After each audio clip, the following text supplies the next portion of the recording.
everybody, and welcome to Curses, also maybe Vampires. I'm your host, DM Misha, and I have here with you a collection of motley Scooby individuals who are probably going to die tonight. Um, but let's just make it a good death. Anywho, last episode, after running through the entirety of the catacombs practically, escaping from shadows that were chasing them, the crew managed to find a nice, safe resting place above the trapdoor they had discovered in the wolf room. Um, and after moving said wolves out of the wolf room along with a cackling deer head, everybody started to settle down to have a long rest. Now, is anybody taking a watch for this long rest, or are y'all just like... We actually kind of left off in the middle of trying to crack open one of the Oh yes, that drawers. is correct. That is correct. That's and I cut to black when you opened it. Yep. It's like the fourth time. Kathy remembers. Yeah, I do rewatched that. the end. Yeah, your anxiety lets you know what was going on there. Alright, let's see. What is in that drawer? Let's have a look-see, shall we? Oh, that's interesting. Ooh, that's too bad. Well, I'm super sorry to tell you this, but unfortunately, you find a heavy crossbow, a light crossbow, a hand crossbow, and 20 bolts for each kind of crossbow. Keep one more time, sorry. Heavy crossbow. Heavy crossbow, light crossbow, and hand crossbow. This is the crossbow captain.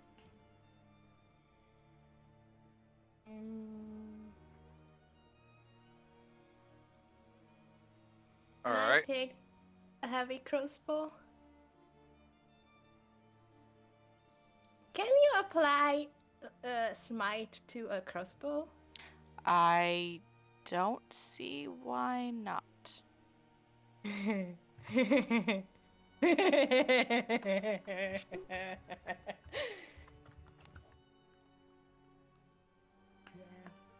Okay. Everybody can have their choice. What would you all like? Oh gosh, you're robotic. Gon is a robot. It's been confirmed. Gon's a robot.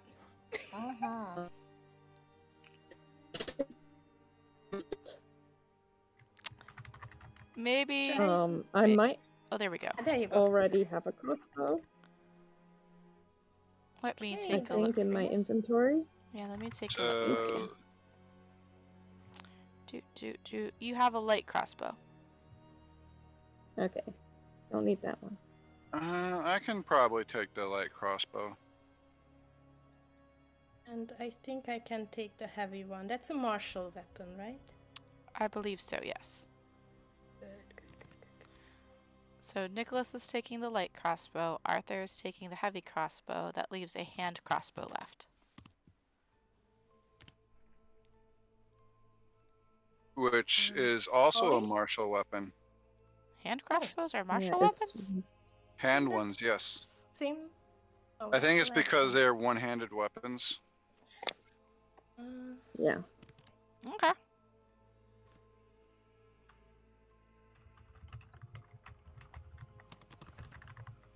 So who wants it, or is it staying in the cabinet? I mean, I could take it if nothing else. I could have, because I have a shield,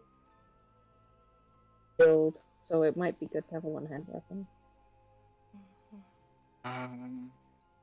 Would Ollie be able to use the hand crossbow?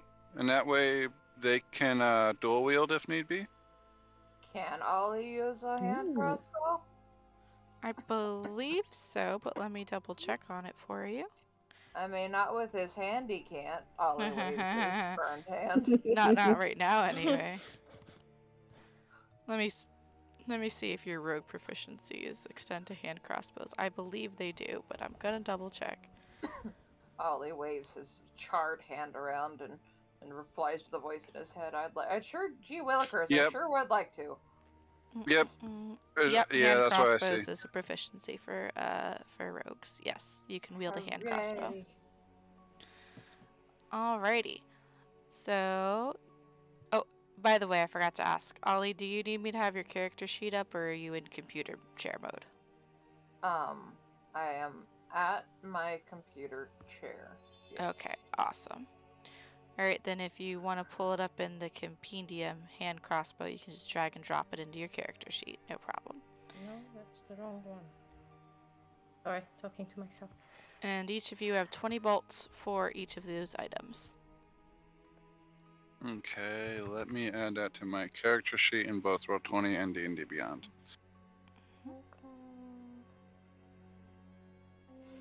Oh yeah, I should do stuff, right? And you Yeah. also, inside a small side drawer on the same cabinet, find a deck of cards and several wine glasses. Empty, of course. Damn it.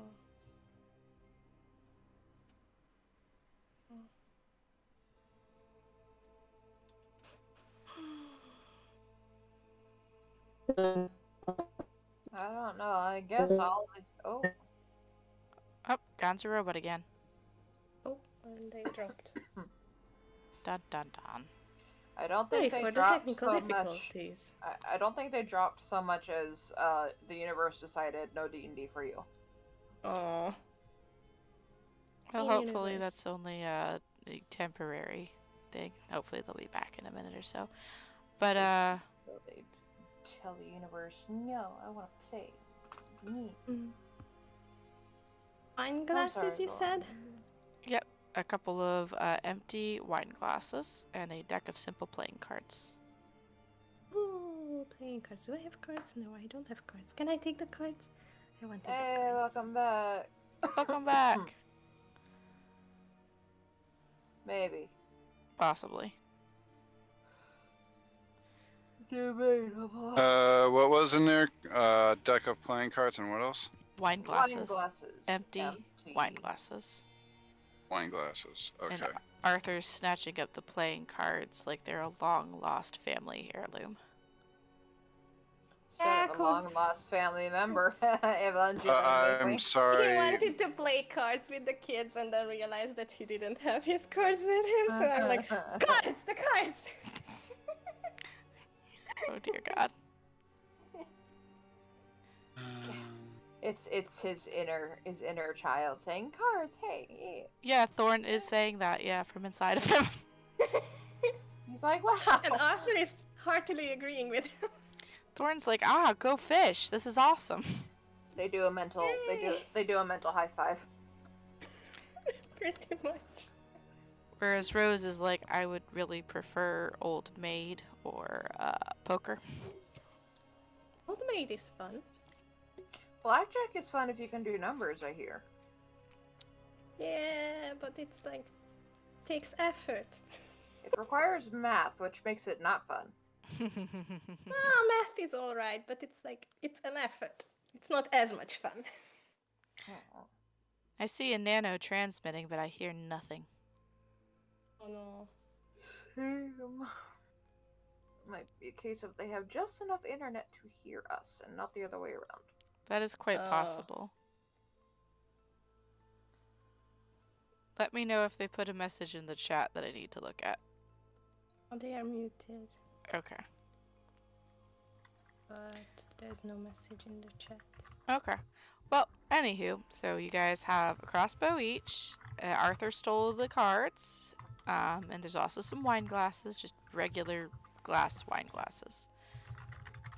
Also, you can still hear the deer cackling outside the door, though it's very muffled. Well, we kind of already blockaded the door, but I'm kind of itching to go out there and stuff something in its mouth to make it shut up. Yeah, no, it's fine. This is fine. I will make bed from Arthur's bedroll for gone. And can I do another Arcana check to see if I can do anything to make them feel better? Sure, go ahead and do an Arcana check.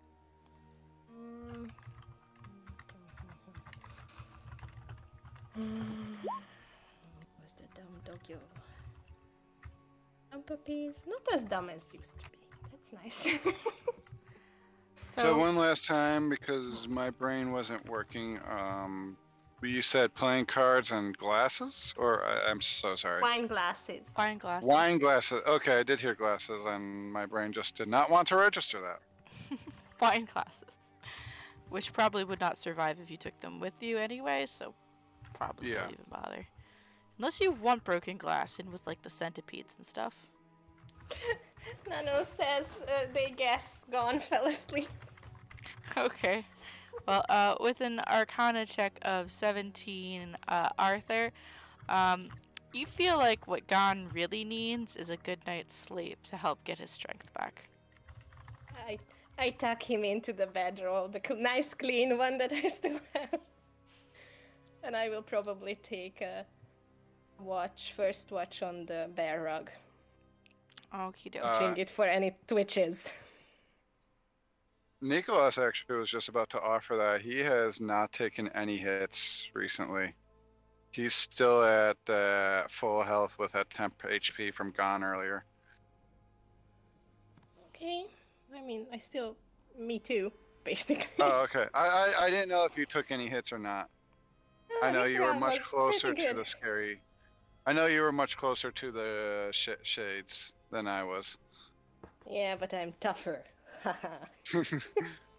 Okay. Nicholas and Arthur face off against each other. Classic dog versus cat war of who gets to be the first watch. Alright, so who is being the first watch? I guess Ollie, because he's still concerned about his hand. Yep. You should rest too. So nobody's resting but Gon. Got it. What? Ollie, take a rest. We've got this. We've got this. I only need to recover my spell slots. I'm fine health-wise. Injured should rest. Okay, Ollie goes over to his chair and curls up in a little cocoon of tiefling. Oh. Just imagining this huge guy rolled up into this small ball. He uses his tail and his hair as a blanket. He is his blanket. He's like Tangela. Basically, yeah. Alright, so Nicholas, Ollie, and Gon are going to sleep, yes? Yes. Yeah. Alright, Arthur, go ahead and roll me perception checks. Oh boy. I mean, as much sleep as we can get with Mr. Jokes a lot outside the door. Oh.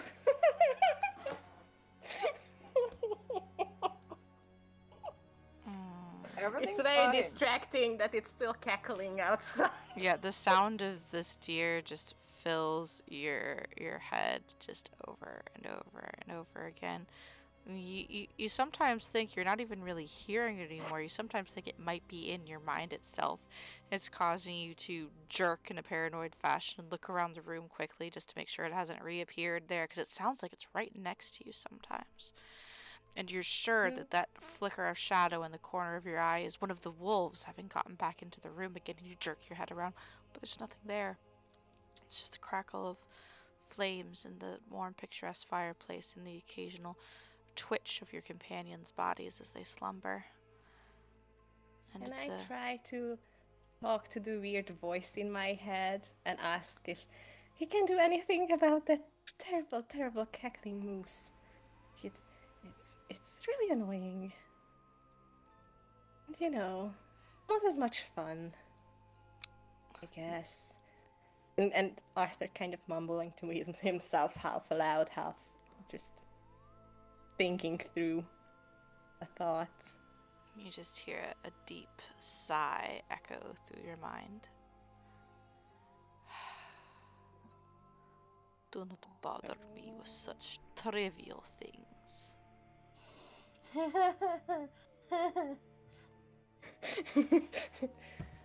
Oh, I mean, if you too busy for trivial things, I guess.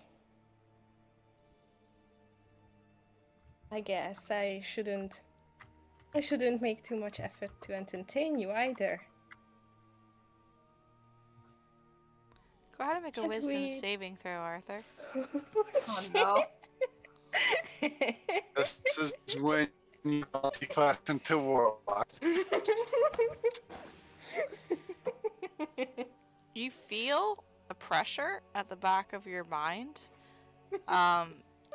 And for a moment, you find yourself standing up, turning around and walking towards the sleeping Gon while your hand moves towards your sword, and it's half drawn before the pressure just abates and vanishes. And you can feel Thorn inside your mind absolutely shaken in terror as you stand above Gon. You needed a haircut.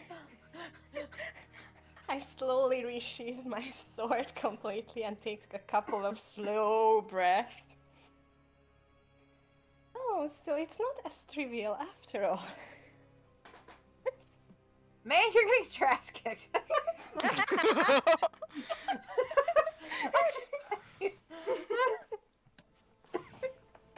Oh boy. Look, I'm trying to bullshit a big baddie who just randomly doesn't let me talk to my god. So, this is fine. Good golly. There's a moment of silence from both within and without as you hear the moosehead stop cackling. And then it starts up again, but completely within. Nobody else can hear it anymore, but Arthur. That moose is still laughing right there in the back of your mind for the rest of your watch. Spell Kind slots? of What spell grumpily slots? Grumpily sits and tries to like hear anything past that annoying noise. Sort of gets comfortable with it. I mean, it kind of reminds him of that one uncle from when he was really little and they were still living in that village in the mountains. He had a very annoying laugh as well. Not quite as close to the moose's, but pretty similar. It's almost nostalgic. Oh dear. Alrighty then. So, after about 4 hours or so, are you going to continue to keep watch, or do you want to switch off so you can get some rest and try to get those spell slots back? Well, I will need to get some rest eventually, so I guess I'll wake up Nicholas. Switch off.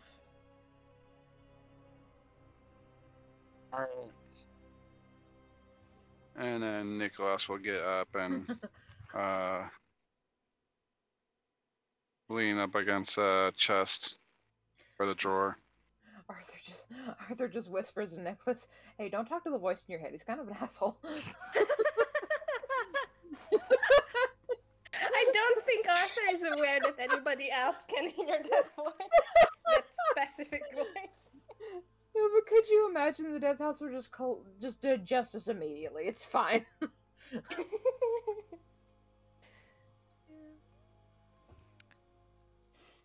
Alrighty. So, Nicholas, go ahead and make me a perception check, and Arthur, make me a wisdom saving throw again. Ugh. Oh, fuck! Oh, goody. Goodbye, Gun. I have Alright. proficiency in wisdom. Not right now, you don't. So, Nicholas, the only I'm thing you scared. can notice is the fact that Arthur can't seem to get any sleep at all. He's tossing, he's turning, he's whining, he's gripping his ears because that moose cackle, it's not in the back of your brain anymore, Arthur. It's right at the forefront. It's practically screaming inside your head, cackling. Uh, I hope you're happy. I hope you're happy now. Infinitely. So for trying to reason. A little bit of being distracted by Arthur. Nicholas will grab one of his newly acquired crossbow bolts and toss him over like, look, if you need something to chew on there, you're distracting. And just tosses a crossbow bolt to him. Arthur very slowly turns to him and, you know, with that sleep-deprived look of bags under the eyes and everything, and just growls very, very low. Like that sub-vocal growl with too many teeth showing. I'm sorry, did the No, cat just, thank you. did the cat just try to play fetch with the dog?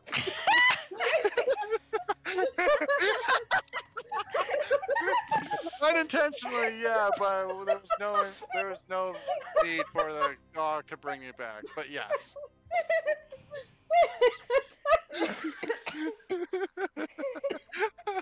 Oh, jeez. Oh, someone's a little cranky when they're tired. So I'm surprised that can happen to even the likes of you, Oh man. Mr. Goody Two Paws. Oh man. Arthur just continues to grumble and turns over with his back to Nicholas.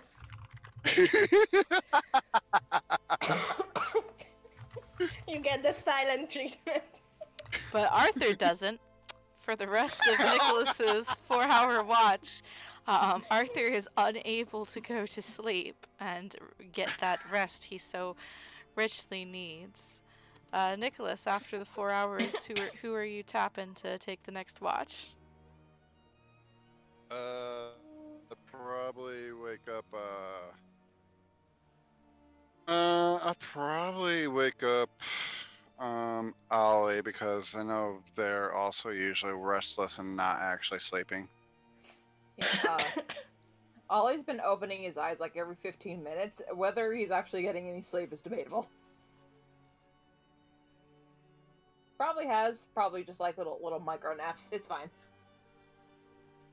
But yeah, Ollie's gonna like lift his head, crawl out of the chair, not say a word, just kind of hold his hand out because anything he touches fucking hurts. He's just like, okay. Well, he's just gonna stand here and do his watchy thing. Alrighty. So, Ollie, go ahead and make me a perception check. Arthur, make me one more wisdom saving throw. Finally! Alrighty.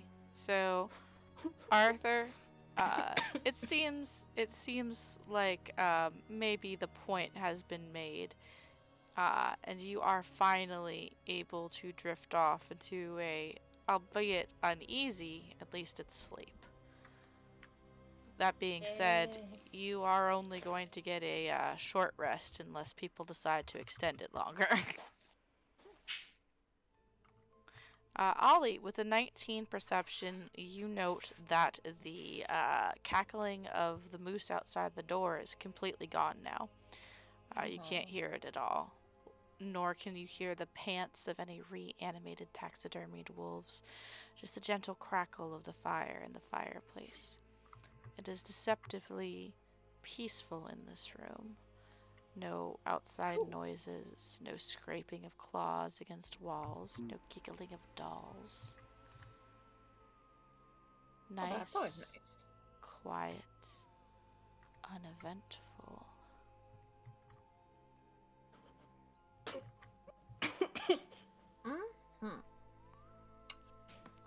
Well, barring anything bad happening, Ollie's just gonna kind of I guess check in on everybody, make sure everybody's okay, nobody's possessed, murdering each other. Yeah, cool. Okay, cool. I mean, 2 people are possessed, but nobody's murdering mean- each other. Extra possessed, you know. More The- possessed than normal. The good news is Thorn will never tell anybody what almost happened to Gon, because then Rose would have to know what almost happened to Gon.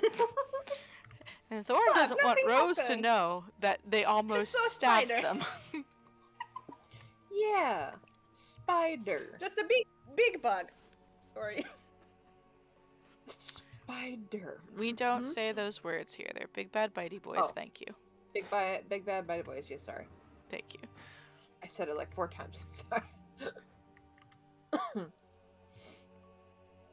You saw a centipede. It's fine.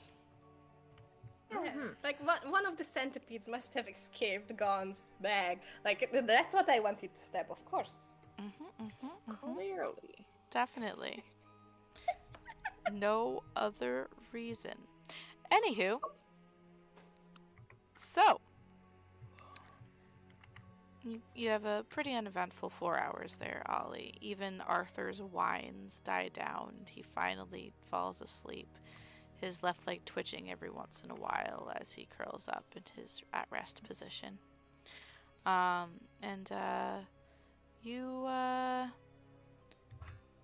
You do notice that the rug seems to be shifting just a little bit. The one I'm sleeping on. Uh-huh.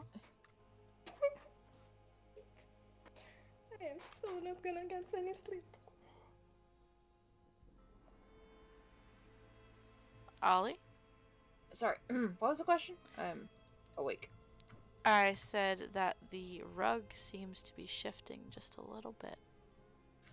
Oh. Rhythmically, Well, I hate that. almost. I hate that a lot. Ollie's gonna like gently nudge the paw of the rug and whisper at it.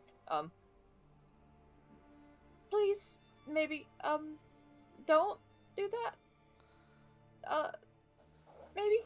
And as you get close enough to nudge the paw of the rug, you hear something very distinct coming from the open mouth of this bear rug.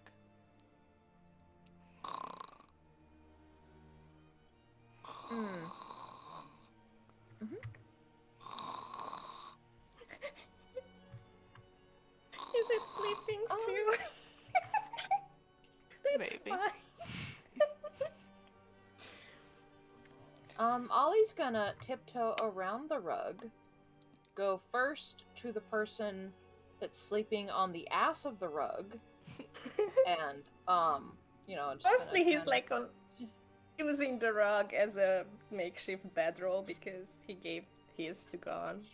he's gonna reach out and like jab Arthur in the calf to kind of wake him up, and then he's gonna grab Arthur by the ankle and kind of pull him off the rug, making a shushing motion. He ain't saying shit. Arthur wakes up flailing. What? Let me go! Let go! What? And kind of grips the rug, like trying to hold on to not being dragged. Who knows where? You grip the rug, dragging it with you as Ollie drags you.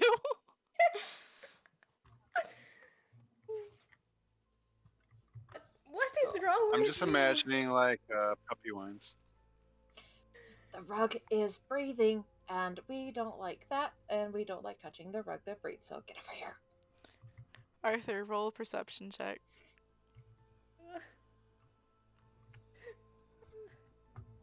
And What I'm is he too talking sleepy. about? It's a rug. Jesus Christ. I mean, deity in the sky. Arthur kind of grumbling, still half asleep, stands up, draws his sword, stabs it back into the what is that? A bear. The bear head, and then curls up again on its back, trying to go back to sleep. You stab the ruffled rug with the sword. It sinks Straight in. through, trying to pin it down. Yep, it's pinned like a bug on a card into the floor. Happy. Now let me get some rest. I need to rest to be able to function. Okay, cool. Is it close enough to morning that we should be awake? Or no? Considering you can't tell what time of day it is at any point Not in fair. time when you're in this house, you're not sure. But however, it Fair. is drawing to the end of your 4-hour watch, which makes it about 12 hours of rest total that everybody has gotten. Except for Arthur. Arthur's only got a short rest. Really Yeah. needs the long rest. Oh. He's not functional on short rests. So you can either go for another 4 hours if you guys really want to, or you can go as is, whichever you want to do. It's up to you guys. You're the party. Ollie probably won't wake anybody up before needed, because if they're gonna go do stuff later that requires a certain amount of stress, then it's probably good that they have their sleep. But also, Ollie doesn't know that for sure. Well, All debatable. right. Well, Ollie, roll one more perception check for me then, if you're gonna take a couple more hours so that Arthur can get an actual full rest. Yeah, by the way, this entire watch is spent just staring at the rug and staring at Arthur, and rug and Arthur and rug and Arthur and rug and Arthur. Yeah, you see it breathing a little bit more at one point, and then you jerk your head back to it, but it's still again. Oh no, natural one, huh?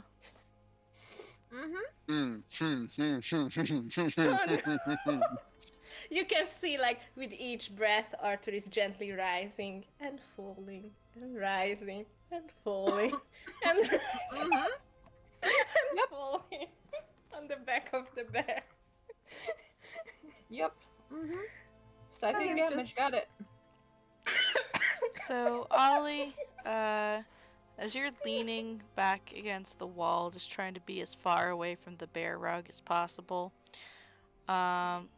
you were so distracted with watching what's going on with Arthur and this rug that you don't notice what's happening to you until the gentle caress of silk around your neck tightens sharply, and the curtain at your back that had been slowly slithering up your body and around your neck tightens abruptly. Go ahead and make me a Constitution saving throw as you claw at the curtain around your neck that is trying to choke the life from you.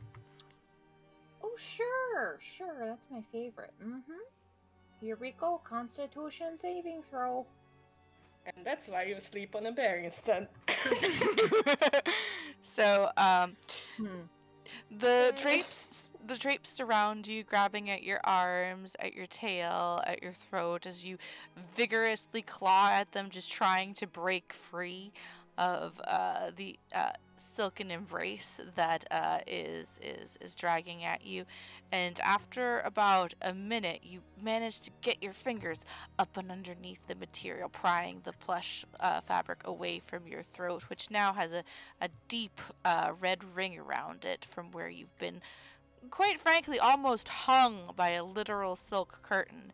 And you gasp for air, and you manage to stumble away from them as they drop harmlessly to hang with nary a wrinkle against the wall.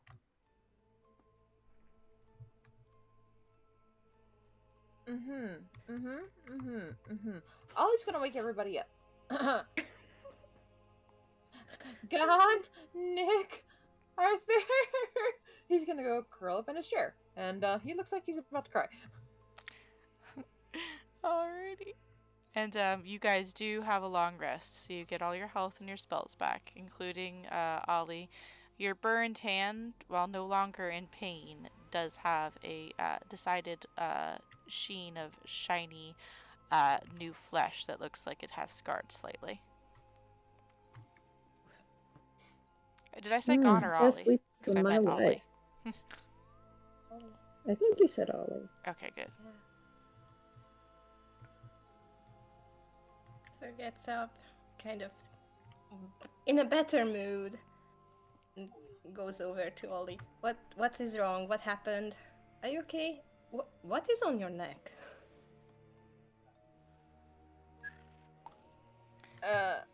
Ollie doesn't really say anything.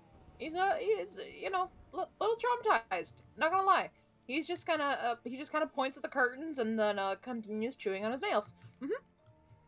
Oh, by the way, Gon, you feel a whole lot better than you did when you laid down, as your strength score I is feel- returned to previously. I feel like I slept for 16 hours. That's amazing.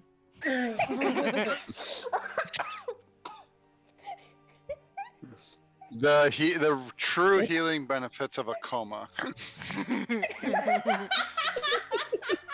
Who needs greater restoration when you have comatosation?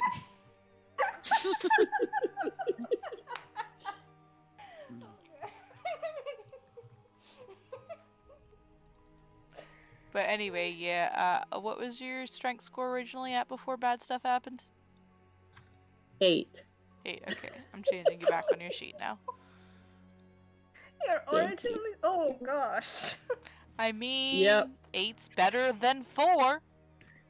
Oh my god. Yeah. You were reduced down to 4 strength?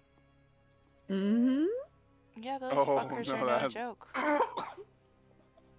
Gon almost died, actually. Yeah, 4 more and he would have Yeah. been dead. Or sorry, they would have been dead. Good hit. Mm-hmm. That's why he could barely fucking stand up. They would have been even more unconscious. Yeah. Deeper unconsciousness. Hey, The big sleep. Ah. yeah. Ollie, are you okay? Hey,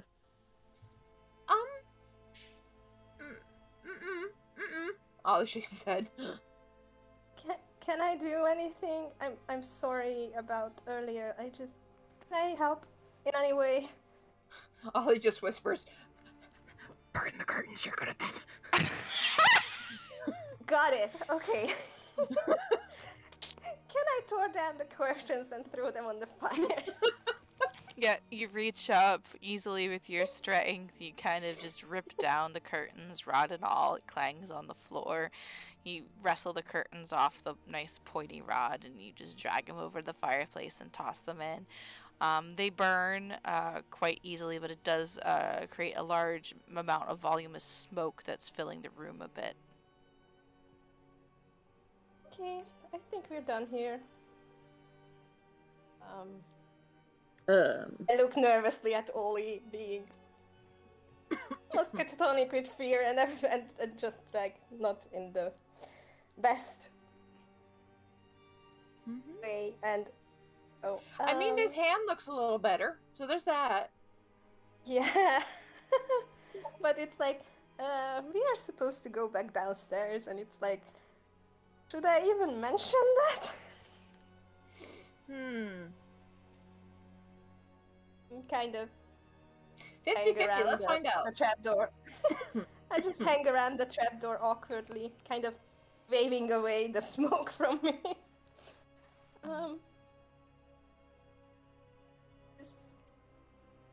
Is everybody ready to go back?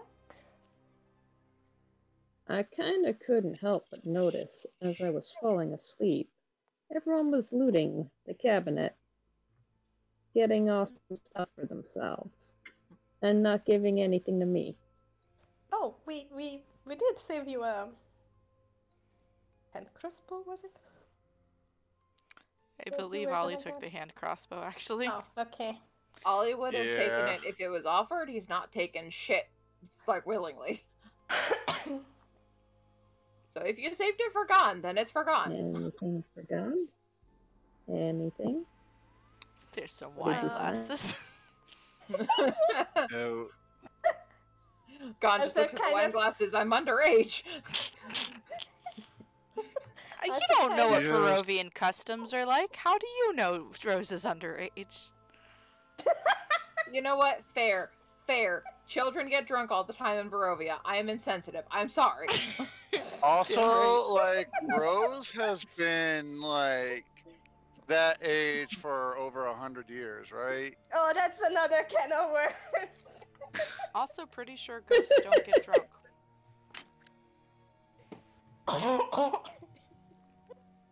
I'm also pretty sure, like, the glass is fine. There's nothing in it. Yeah.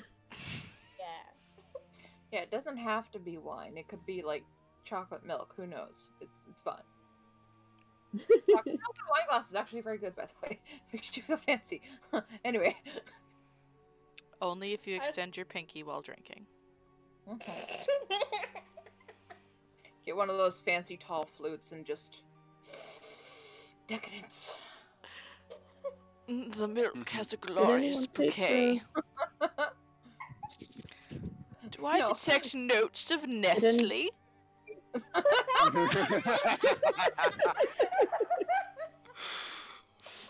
Yes, glorious vintage. Circa Bessie last week. Arthur pulls out the deck of cards and waves it around.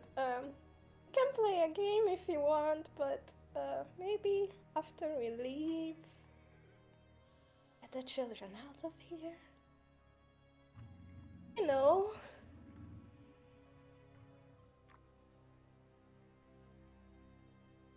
Alright, yeah, might as well bring those with us. So, shall we? Yeah. I retrieve my sword from the head of the bear. As you pull out the Alright. sword, a black viscous ichor is also released that smells of old blood. Ugh. I will need to get some sword oil later. Just like clean it on the back of it, like usually. Oh, no, no, no. Next cool thing we find is mine. Okay. I mean, do you want to keep the bear rug that keeps bleeding? Some would think that's pretty cool. I could probably I carry said it. cool thing. We just need to really tie it up really tightly. No, I'm just saying. I get first dibs next time we crack open a cabinet or a chest or a... I don't like you all going behind my back. Sorry.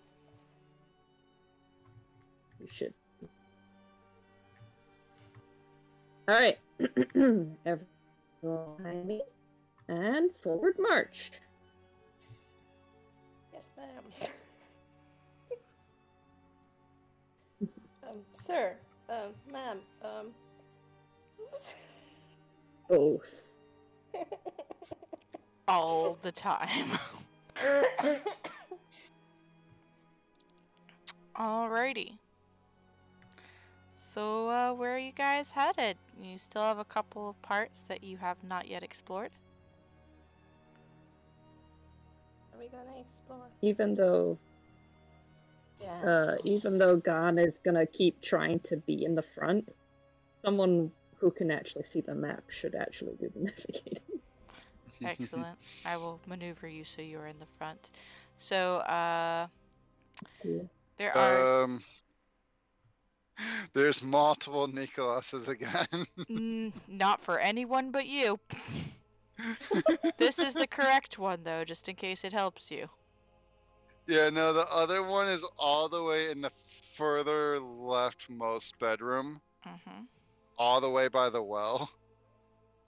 Yeah, no, he's dead now. Don't worry, it's just a doppelganger. Okay, now I'm actually concerned. What? Don't worry. Do not be concerned with the cat behind the well. So yeah, which way are we going? There's two kind of doorways to the south, one at the bottom of the orb room, one at the bottom of the hallway that a ghoul ran out of. And you did also find a set of stairs that lead downward. One of you. I forget which of you. Think think Nicholas? Nicholas. It was Nicholas. Yeah, that was me. And Nicholas would actually be very more interested in going straight down here, like south. I don't know if I'm pinging on mobile. South of where you Here? currently are standing? Down there? Okay. Yes. This way? That is the way. closest unexplored hallway. Does the great leader Gon and Rose want to go that way? That is the question. I will permit it. You will permit it. Well, by all means. Alrighty. Go ahead and throw out perception checks for me while you guys walk down that way. Arthur is just like playing the. I probably shield. could actually roll a physical dice. You could. Just tell me what it is, and that'll be fine. You should, because we rolled terribly. Oh, yeah, Oh my yeah. God. Please. Ollie, roll Somewhere. perception. Oh, perception. I am paying attention 1,000%. I believe you. I am not browsing Nice. Taco Bell Alright, menu which one because of these I'm feels like hungry he's as winning? shit. Oh, I had strawberry chocolate Cheerios. That was my breakfast lunch 18. dinner. 18. Excellent. So, you Plus move perception. down Which this might be hall. 5? 18 plus 5 is 23. Alrighty, so you move down this hallway, and it's actually a really short one. You do see a closed door at the other end of this markedly short hallway. With a 23, you don't notice any sounds coming from behind the door, nor do you see any movements from underneath the small gap in it. should I try to open it? Alright. Sure, you reach out and you grasp the door handle and you jiggle it a bit, and it appears to be locked. Crowbar? Crowbar! Crowbar! Go ahead and make me a strength check to Wait, pry we open. didn't we...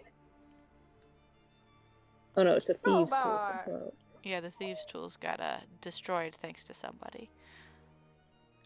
With a 15, it doesn't take much. This door is quite old and somewhat worm-riddled. Your crowbar doesn't so much pry it open as it does literally crack the lock off the door, causing it to swing freely of its moorings. And opening to reveal Ooh. a small room with a set of 2 chairs and a table. The chairs appear to be made of bones lashed together with pieces of rope and ripped and moldering velvet fabric. There are 2 large candle sconces standing in the corners, and a smaller step down to another hallway at the end of the room, and a doorway leading out to another hallway at the north of the room. Should I roll perception to see if there's anything creepier than the bone chairs in the room? Go ahead, roll perception.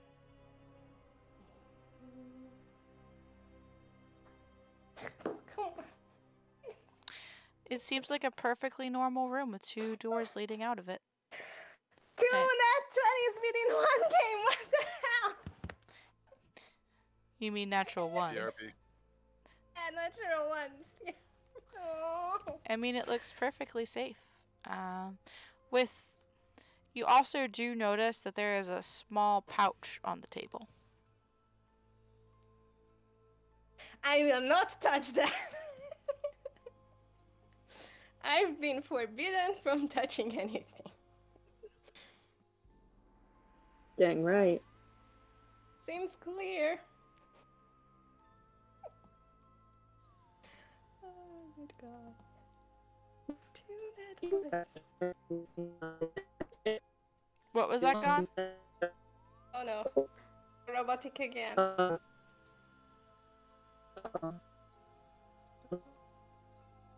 Try typing it until it fixes itself.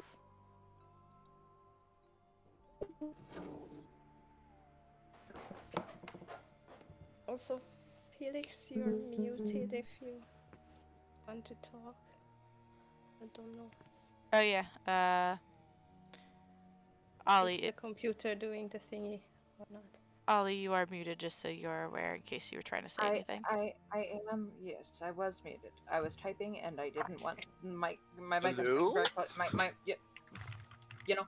Yeah, that's okay. That just, you said that sometimes Discord mutes you by its own volition. Oh yeah, and when I it didn't know. mutes me, it doesn't like visibly mute me. Just like I don't talk. Oh, 'Cause It okay. hard mutes me. I see. Nice. Alright, so what y'all doing, guys? You've got a set of two chairs made out of the skeletons of some form of humanoids. A Yeah, table not with a looking small pouch on it, two candelabras, and a small step down to another hallway on this end, and a door leading out to another hallway on this end. Okay. Nicholas would probably take a look at that pouch. Okie dokie. yeah. My bad. Unless Gon already made his way there. I Their think way Gon was trying to say something. Gon suggests Nicholas poke the sack with his glaive. there. Oh, okay. Yeah. If you think so, but I think it should be fine. And then he'll do that. Okie dokie. So you reach out with your glaive to poke the small leather pouch that is on the table. And it's at that point a large fleshy tongue whips out from the side of the table. And please roll me a dexterity saving throw. Alrighty. Thank you, Gon. Not going to be questioning them anymore. Let me find out. Oh, here it is. Oh yeah, +2. I'm rolling on D&D Beyond now. Natural 19 for 21. Hell yeah. Yay! Excellent. Alrighty. So you manage to wiggle yourself out of this grasping tongue before it can drag you into the open maw that is now in the side of the table. As everybody needs to roll initiative. Don't forget to select your Could you roll that for characters. me? Yes, I can roll that for you. Oh, that's actually decent for me. Huh.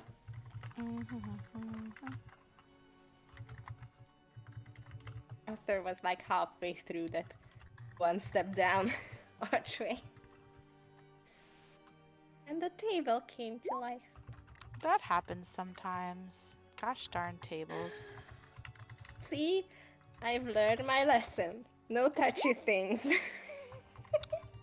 You did indeed learn that lesson.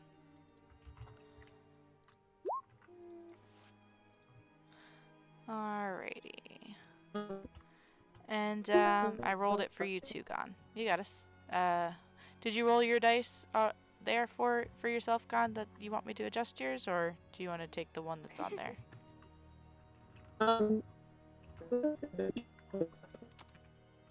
Robots. I can't hear you.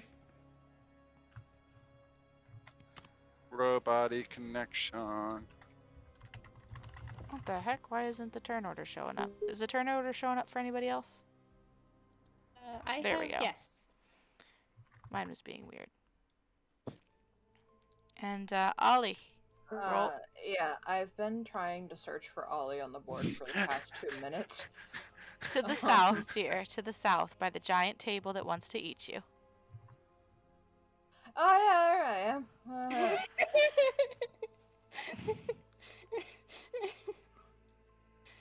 Yeah. That's where we are. Yep. And yeah.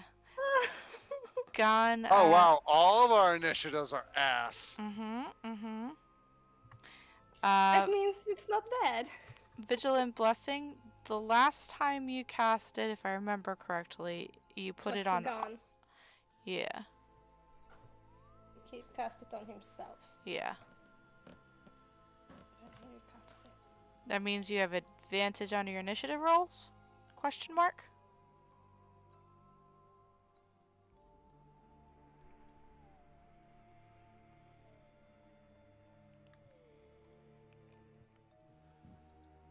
Yes.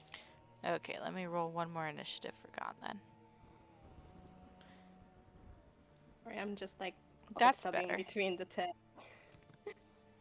Trying to see everything at once. Oh, nice. 14. Wonderful. That means Gon gets to go first. Gon, the table came to life and it was trying to eat Nicholas.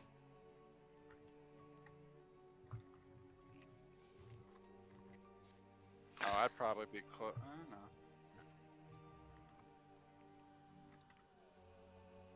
Yeah, you probably were a little bit closer than that. There you go. Yeah, I 10 just looked feet. at the map now. 10 feet away.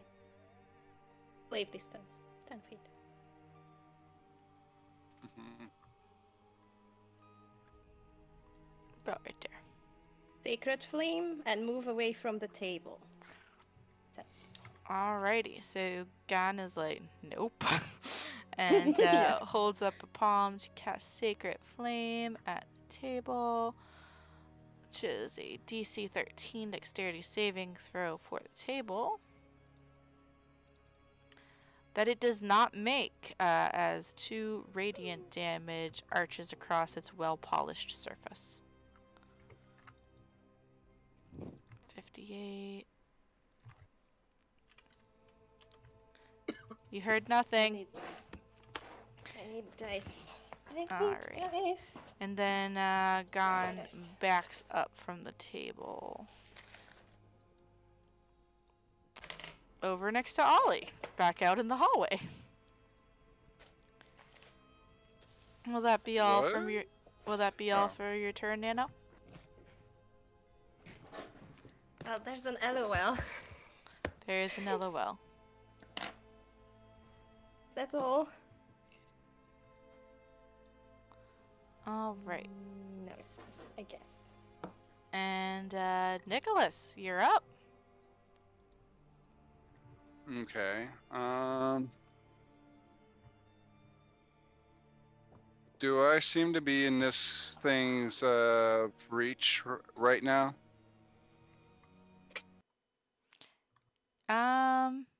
Not currently. Okay. I'll probably step around it so that I'd be on the opposite side of it from where Arthur is. While staying within my reach, and make an attack roll with the glaive. Alrighty. So which side did you say you wanted to step around to? The other side of Arthur? Opposite side of the creature from where Arthur is. Okay. Flank. So when Arthur gets up to attack it, he would be flanking him.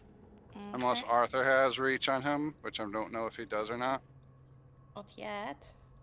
Don't have my glaive out, but I probably will because There I we rolled go. for bravery and I'm a coward at the moment. Alrighty. And you said you wanted to make an attack? Yeah. Alright. Are you making a regular attack or are you raging?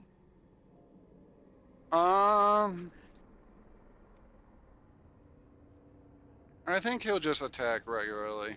Okie dokie. You strike out with your glaive.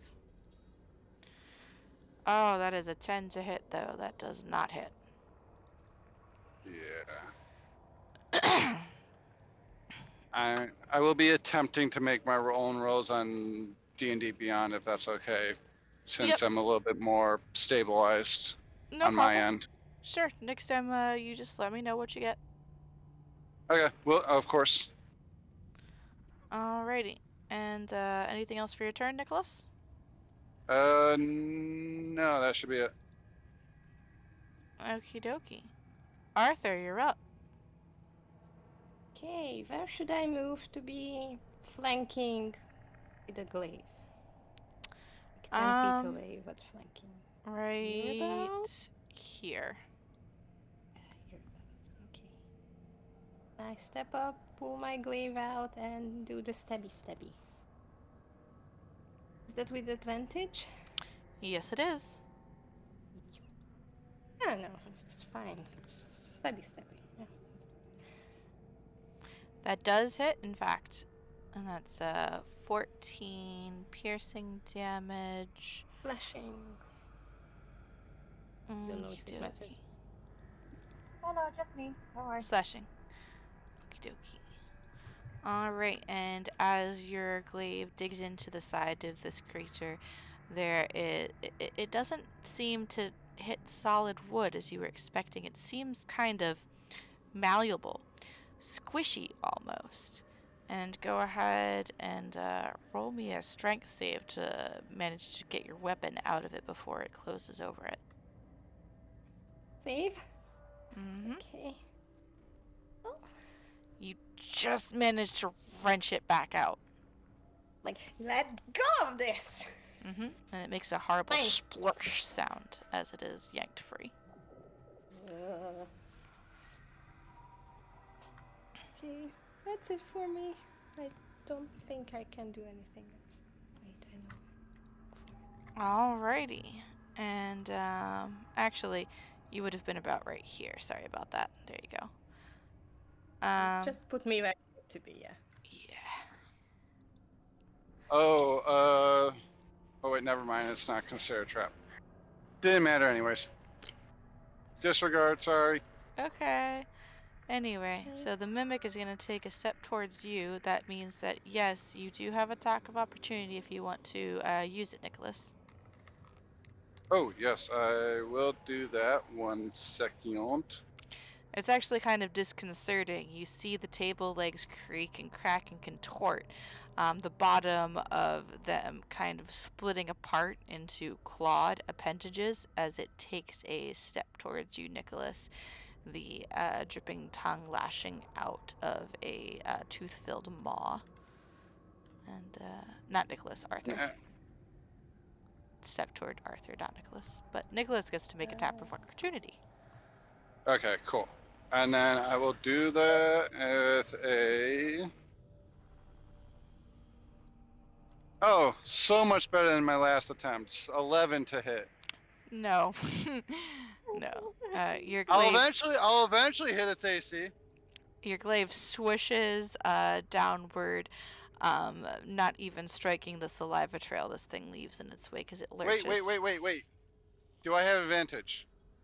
No, because... Oh, wait. Yeah, actually, yeah. Okay. Okay, thank God I just remembered that. Okay. Technically flanking. So slowly, incrementally going up. 14 to hit. That one actually does hit. Alright. Hold on to your glaive. And that will be 8 points of slashing damage. Alrighty, and then roll me a strength save. Yay, I'm proficient in those. It's actually not. 19 for a 23. You have no problem Nice. yanking your glaive free of this thing's ooze-like body. Arthur, though, you are going to get a cytopod attempting to... actually, no. No, he's going to try to bite you. Does a 15 hit, Arthur? No. You were lucky. You see those teeth dripping with a very unhealthy looking yellowish fluid snap shut just inches from your torso as you kind of shrink back out of the way. You see flecks of that yellowish saliva hit the stones and begin to sizzle, digging small pits within it. Acid drool, yay! Stay away from its drool. And Ollie, you're up. Right. Okay.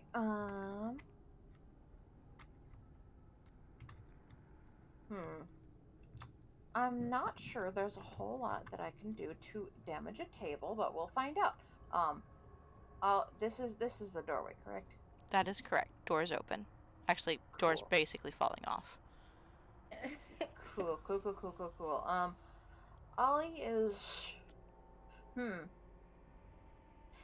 This is a stone room, Mhm. right? That is correct.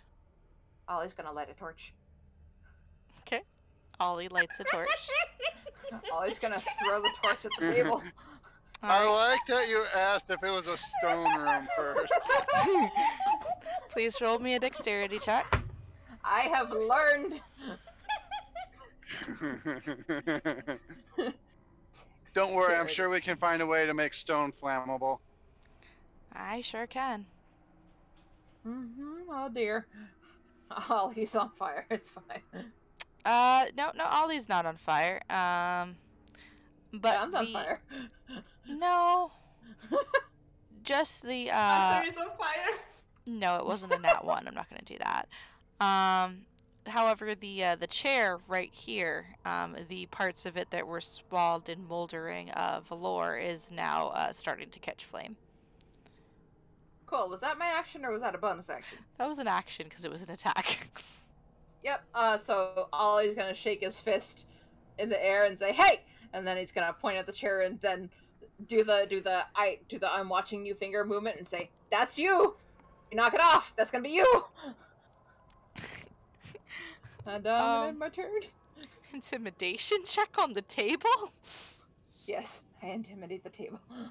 Hurt its feelings. I don't know what else to do.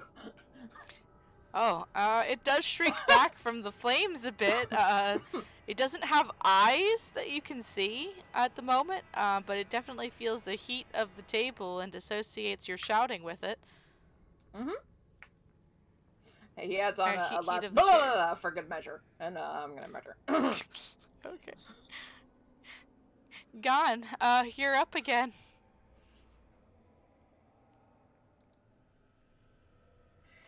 Oh shit! I probably should have moved out of the way for Gun. You know what? I'm sorry. It's alright, I'm sure they'll shove you out of the way. Testing. I can hear you. Okay. I think I have less. You said you think you have bless prepared? Yeah. Okie dokie. Who would you like to put it on? Everyone except me. Okie dokie. So Gon is like, y'all take care of it, and puts Yeah. bless on you guys. One for you. One for you. And one for you. And until bless is over or concentration is broken from it, you guys can add 1d4 to any attack rolls or ability checks. Is it And that's saving just throws too? Sorry, what was that? Does it also count saving throws? I forget if it's also saving throws. Let me take a peek. Spells. also question. Is that just like you reuse that 1d4 over and over again, or is it one-time Yes. use? It's over and over again whenever a target makes an attack roll or a saving throw. Sorry, not ability checks, Sweet. but just saving throws. Attack rolls and saving throws only. Alright. Ooh, Uh, very awesome. The Anything? gun says, try harder to be useful. And then I'm just gonna back up as far as I can and still see the fight. Okay. That'll be about there-ish, I think. Okay. You can just Wherever that like is, barely sounds good. see it by peering around Ollie. Okay. Alrighty, Nicholas, you feel a renewed sense of vigor coursing through you. Alright. And I will step up and make another attack, still with advantage, correct? Still with advantage. Alrighty. And then, well, that would have been a miss. And that's a 10, but let's see what the D4 adds. It's a 4, so 14 to hit. You managed to hit. Goddamn thing.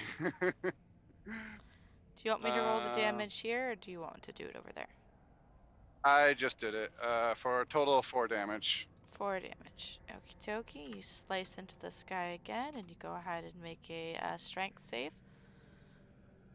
Okay, let me swing over to the saving throws. Clear that. Just to be safe, I'm going to roll a d4. I think I made it, but I just want to be safe.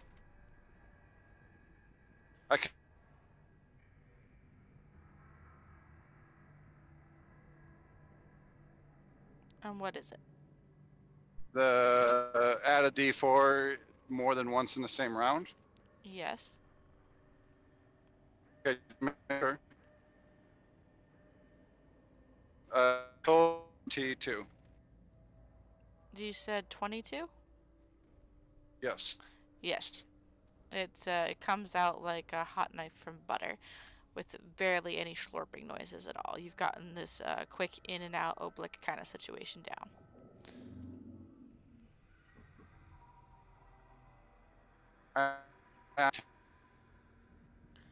What was that, Nicholas? You're taking a turn at roboting today. I'm still about 10 feet away. Like within my reach, but not its reach. Correct. Okay. And then now end my turn. Alrighty. Arthur, you're up. Should I exchange weapons, or is the glaive just fine this close up? It doesn't take any penalties to being this close up. Okay. Does it do less damage though? It's fine. Okay. I'm gonna stabby stab it. Stabbity stabbity. With advantage. Alright, that's an 18 for 10 slashing damage being delivered to this thing. You can see pinkish fleshy body underneath the shiny lacquer of the wood now, as it's open and oozing in several places. That yellowish fluid dripping out to char into the tiles of the floor, digging little pits of acid damage into it. Okay. Recovery part? I mean, I would rather keep my glaive. And yep, that'll be a strength save. It's fine.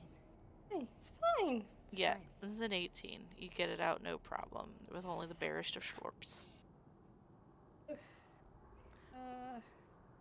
I'm fine too, where I am. Yeah, that's it for me. And the table mimic's tongue is going to come lashing out and attempt to wrap around you. Ah, that's an 8 though. That doesn't hit, does it? Nope. Nope. This is a very frustrated table. It can't seem to hit any goddamn thing. Arthur is like backed into the corner and just wiggling side to side, trying to dodge everything that it throws at him. It's like a lick-a-tongue just trying to fucking hit you. Just slapping against the walls, dragging back, shaking the icky taste of the slimy, moldy walls off of its tongue, and just stabbing the tongue out again, just trying to get you into the fucking mouth. Come on. Ollie, you're up. I sure am. What I would like to do, I would like to double check out of character. Can I pull out an arrow for the hand crossbow, coat it in the oil that I have, light it with the tinderbox that I have, and then fire? Or would that be multiple turns? So that would be multiple turns, but you could Okay. dip it in the oil and shoot it through the fire that is currently crackling up from the chair to try to light it. That was my alternative plan. I'm gonna do that. Okay. All right. So you go ahead and make your regular attack roll with your hand crossbow, and I'll roll a percentile to see if it catches on fire. Hooray! Ollie kind of pulls the bolt out of the hand crossbow, dips it in the flask of oil, reloads it, and pew. So the bolt unfortunately does not catch flame, because it's only a 30. I was given it a 50-50 shot. So the bolt unfortunately does not cast flame, passing just above the crackling. Although a couple of little bits of oil do fall into it, kind of accelerating the blaze on the chair. You do, however, hit the mimic, no problem. That'll be 6 piercing damage. And does the mimic now have oil on it because of the arrow? The mimic does now have oil on it because of the arrow. It's also not looking so hot as it staggers around with a crossbow bolt, completely ruining its wood grain. I mean, that's what it gets for being rude. This time Ollie's gonna step out of the way. And end my turn. Excellent. Gon, you're up.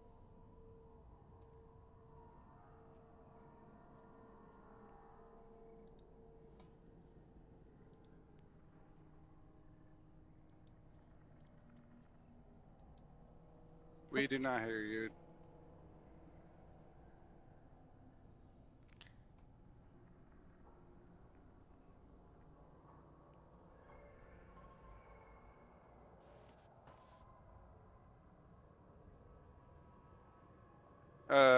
Gon, you are muted.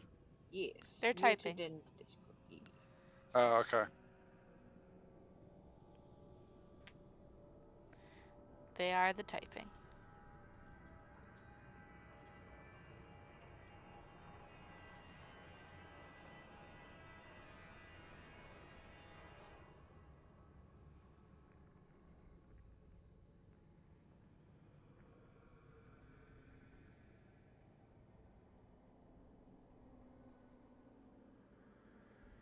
Shoot with crossbow. Shoot it. Shoot it. Alrighty. So Gon grabs their crossbow, levels it at the thing, and unleashes. What the fuck? A 17. I don't know why that's whited out like that, but whatever. Unleashes a 17 to hit this thing. Thunk. With a bolt and deals 3 piercing damage.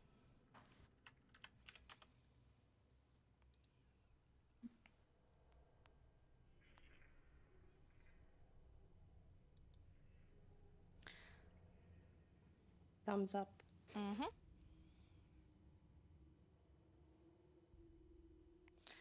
And then they meld back into the shadows of the hallway.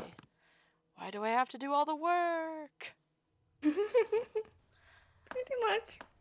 Nicholas, you're up. Being correct.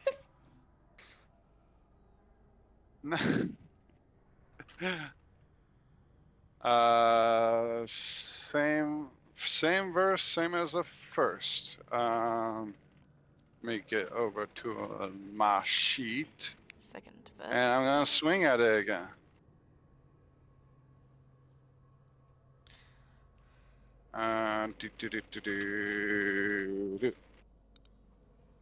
That is a 22, but I'm gonna roll again in case critical. Nope, 22 to hit. That does indeed hit. I'm going to be very disappointed if this thing dies without being able to bite anybody. And 4 points of damage. Low roll. And I'm guessing another strength saving throw. That is correct.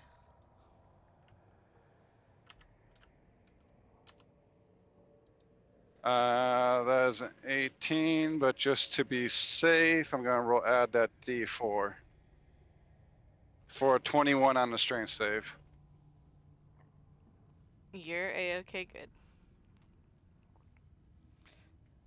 It feels It feels like maybe the acid that's bleeding from its body is lubricating your blade in releasing quicker.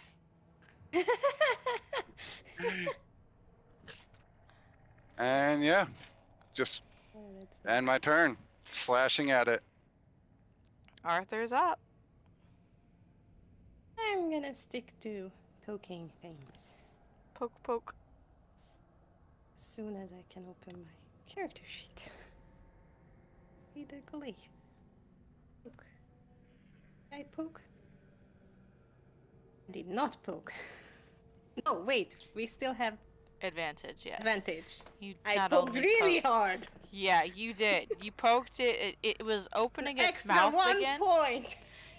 It was opening its mouth again, the tongue lashing out, and you just kind of stepped in towards the tongue, which still shot past you and splatted against the wall. But you used the fact that its mouth had to be wide open to do this to take your glaive and just ram it straight inside and just like give an upward slice, cutting it open from top to bottom as it squeals this high-pitched keening squeal and begins to thrash. Nicholas and Arthur, please roll dexterity saving throws.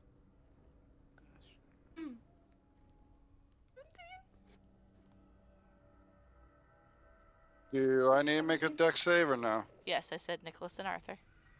Oh, okay, cool. I have advantage, I think. Maybe. It's not a trap or a magical effect. Oh, it's not. Okay, so just straight. Mm-hmm. You do have Rubless, though, so you can add your d4 to it. Yeah, I'm going to do that. 9 with the bless. Oh, dang. Well, Arthur, you were expecting this because you're the one who made the strike, so you managed to jump out of the way of the splatter of acid that is coming off of its body as it rolls into its death throes. But Nicholas, you are going to take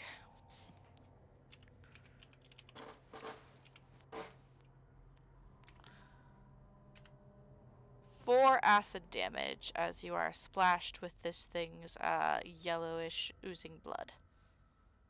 Now, question. I don't remember what the ability was, but did those temporary HP transfer over from the last day to today? That is a good question. I believe that the ability was gone, so I think so because it transferred over after a long rest once already. yeah, I'm not sure if it's So I'm like guessing a it sticks. yeah, I'm not sure if it's like a Okay, gone. 24-hour thing though, or just like it's there until it's not there anymore. They're typing. We'll find out in a minute.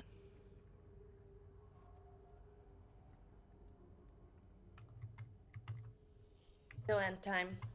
Ability has no end Stays. time unless temp HP has certain rules. No. If the ability says they just like have it, then they have it. So yeah, you still have your temp HP. Sweet. So now I'm back at my normal max. Excellent. And you are also officially out of combat. Yay! Arthur kind of pants, leans off his glaive, puts it away, and goes, "Can we, please, go downstairs already? Please?" And looks to Gon. "Please." Yep, I'm down. Let's go. I don't care anymore. Yep. Do we go the long way around? I don't know. Ollie's just skirting around the fire. I guess with One spatial awareness, Arthur will glance in here. Just So a quick look around. you recognize that you recognize that hallway as you look down, and it appears to be the hallway that some of the ghouls had come from. Okay. Here's a shortcut. Let's go. And there is still one doorway over here that you haven't looked at yet, too. So are we actually just beelining it to the basement now? Downstairs? There is one, in answer to Gon's typing, there is one room that you have not explored yet, and you are right next to it. Otherwise, it is just the stairs that go downwards. You've got one unexplored room and stairs leading to the bottom. So if we're just making a beeline for the downstairs, I believe I happened to notice those stairs earlier, but I don't know if any of you heard this. There was this ominous voice demanding for a sacrifice as I was near that staircase. We're going to have Oh. to find a way out of here regardless, and seems downstairs as Maybe a we way to should do check out this so. other room.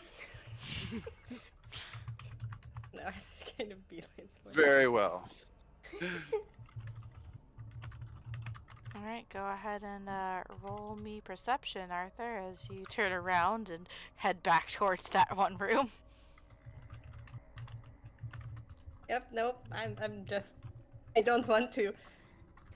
I don't want any more weird noises in my head. It's a room. Oh, There's a yeah, bed. that's nice, yeah. There's a chest. Yep. Do I still have the? Let me just read you a description of this room real quick. I rolled a 5 on my perception. Good job. Good job. Mine is 7. I it's know. not- I Oh, know. we're percepting? I didn't Yep. know, sorry. Percepti time. Percepti. I percepti. And Gon checks the centipede bag to see if it's still wriggling. Yes, the centipede bag is still wriggling. 17 plus whatever Gon's perception is for. Which I think his is like roll. 5, so it's like 22. Alrighty. So, there's a large wooden framed bed in this room that's raising it up off the dank, moldering floor. It is heaped with rich red silken linens that at one point in time were probably quite plush and comfortable, but have since succumbed to a lot of the rot and wet down here, and you can see kind of mold and holes in certain places. You see a wardrobe that is half open off to one side of the bed right here. A series of crates, some moldering, some fully intact over here in the corner, and a large trunk at the foot of the bed.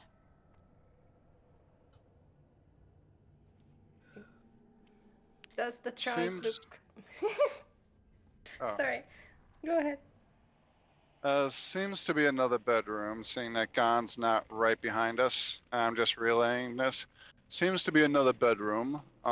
Considering your instincts definitely aided us just now, there is a chest at the foot of this bed if you want to crack at it. Gon. Does it look locked? Can I go at it with the crowbar? It does indeed look like it is locked.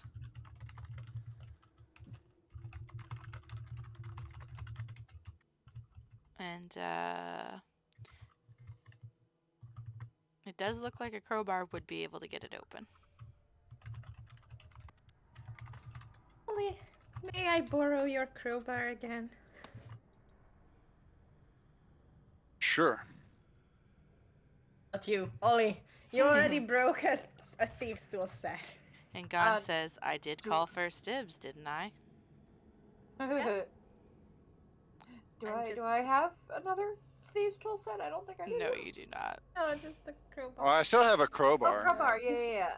Okay, yeah. Ollie's gonna help with the crowbar thing again. 'cause- Alright, so Ollie passes the crowbar as Gon eagerly eyes what loot will come from this new chest. And with a 20, Arthur, you crack that sucker open pretty easily. It looked like a semi-sturdy lock, but this chest must have been down here for a while because the wood is separating from the lock itself because of the dank wet in the air. And it creaks open.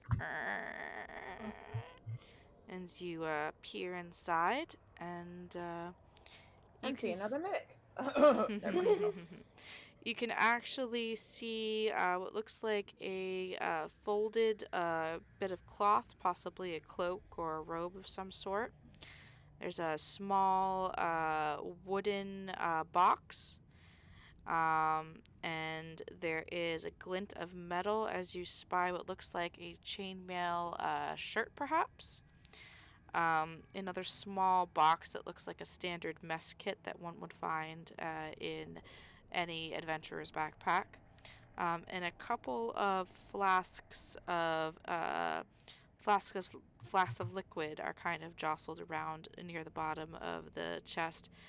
One holds a red liquid that seems to almost roil and burn as you look at it. The others hold somewhat more tame looking red liquid that have single tiny little blip of a berry kind of floating around in it. Kind of looks like a cherry. There is the greatest sight that Ollie has ever seen before in his life, which is a small leather-wrapped pouch that looks so very familiar to him. And, that looks like a set of thieves' tools. Oh, And a book that is bound with a yellow cover.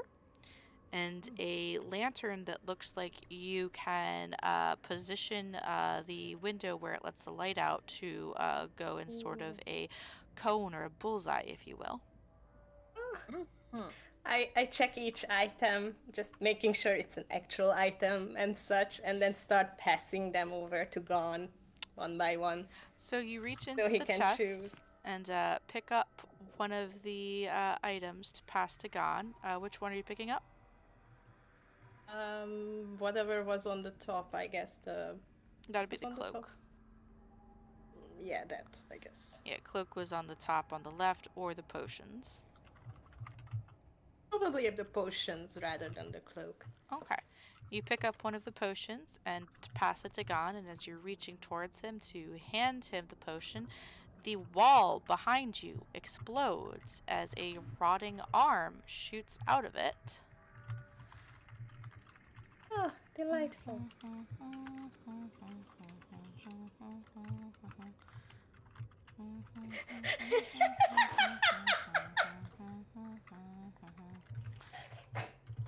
Why do you want to join?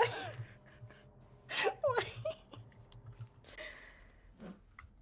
I kind of, with my hand still in the air, stare at the rotting arm poking out Yeah. of the wall and go, see, this is why I said we should just go.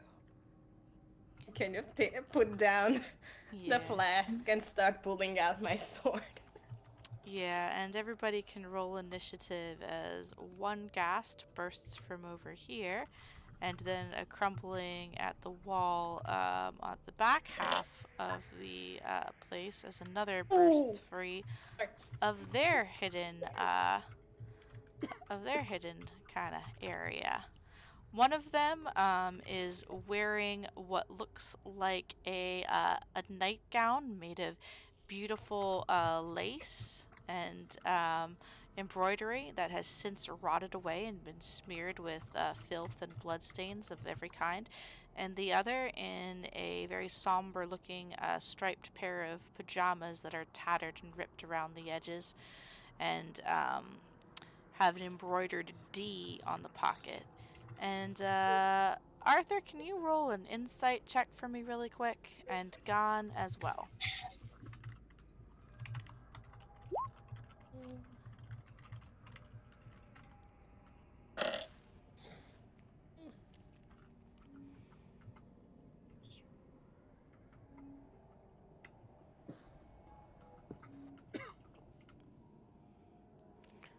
Alright, You have to 12 roll. for you and 16.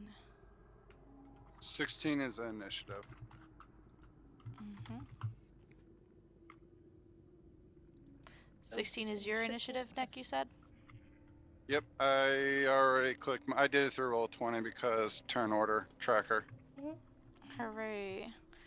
And Ollie, can I get your initiative, please? oh, yep, yep. Sorry. Okay. Arthur. Hans was 7 plus initiative. Yeah, God his bless him. initiative is 2, so he's got a 9. Gon's got And a 9. the insight was 16 base. So, here's what happens. Arthur, you get a weird sense of familiarity as you stare face to face with this gentleman ghast right in front of you, but you can't seem to place it. It's just a weird, nagging familiarity at the back of your mind.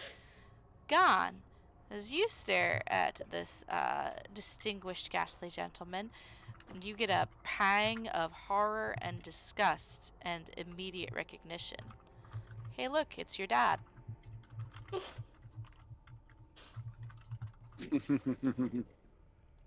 This is, of course, coming from Rose. I kind of guessed. Let me get them up on the board. Oh, here's what God says. In all capitals.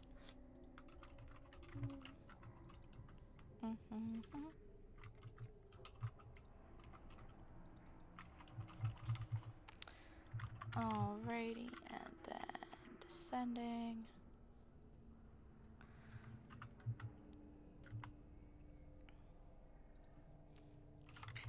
Oh. All right. Ollie, you're up first. You just saw these two things literally. What? Why? Wait, What? Oh, sorry, Arthur. Sorry, Arthur, you're up first. I rolled an extra 20. I scrolled too The far. betrayal. I scrolled too betrayal. far. Ollie's right underneath I you. have only +1 to initiative and I rolled a natural 20. I was so happy. Yeah, no, you're first. I'm sorry, Arthur. You're first. You're first. I Just for scrolled the too DM far. to ignore it. I scrolled too far. I'm sorry. I was already unsheathing my sword, so I'm just going to do this classic samurai draw slash Swing. and try to bisect the thing. Do you With a receive natural, double natural 20. Jesus fucking Christ. it? She receives like it, and when she clicks it in is when the cut is made. It just explodes. Oh my God, double bile 20s. shooting everywhere. Yep. Also, actually, before you do that, I'm just gonna need you to make a Constitution saving throw. Okay, Constitution save. 19. Okay, you're good. Yep, you do make that. You do make that slash. Also, you can take the bless off now because I believe it only lasts a minute, so it would have been over by now. Okay. That's still natural 20 and a 15 on your part, though, so it still passes. Alright, so that's 17 slashing damage, as there's that, like, anime after effect of, like, just bile shooting out of this thing.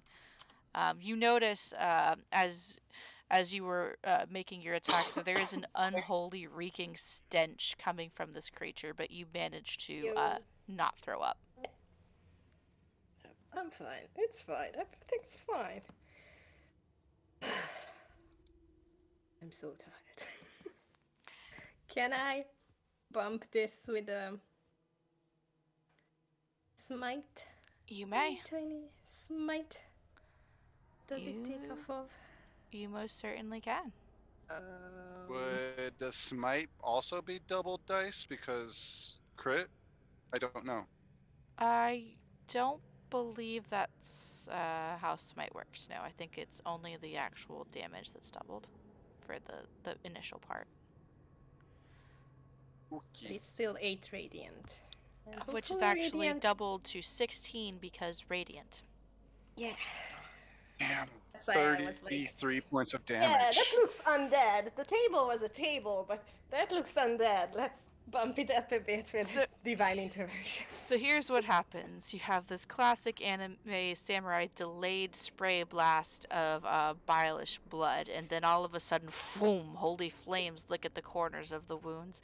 And Mr. Durst does not look at all well, and he's screaming in this unholy undead shriek, his jaw literally splitting from side to side from how far he's opening his mouth to scream as he claws at the holy flames that are licking up his body. He's still up, though, but not by Oh my much. That would have been so fucking good. And, Ollie, you're up. Refer to your DMs, and then yes, I will do things. Oh, I'm sorry. I missed. Oh, okie dokie. No problem. I shall do the things. I will do this last thing here, though.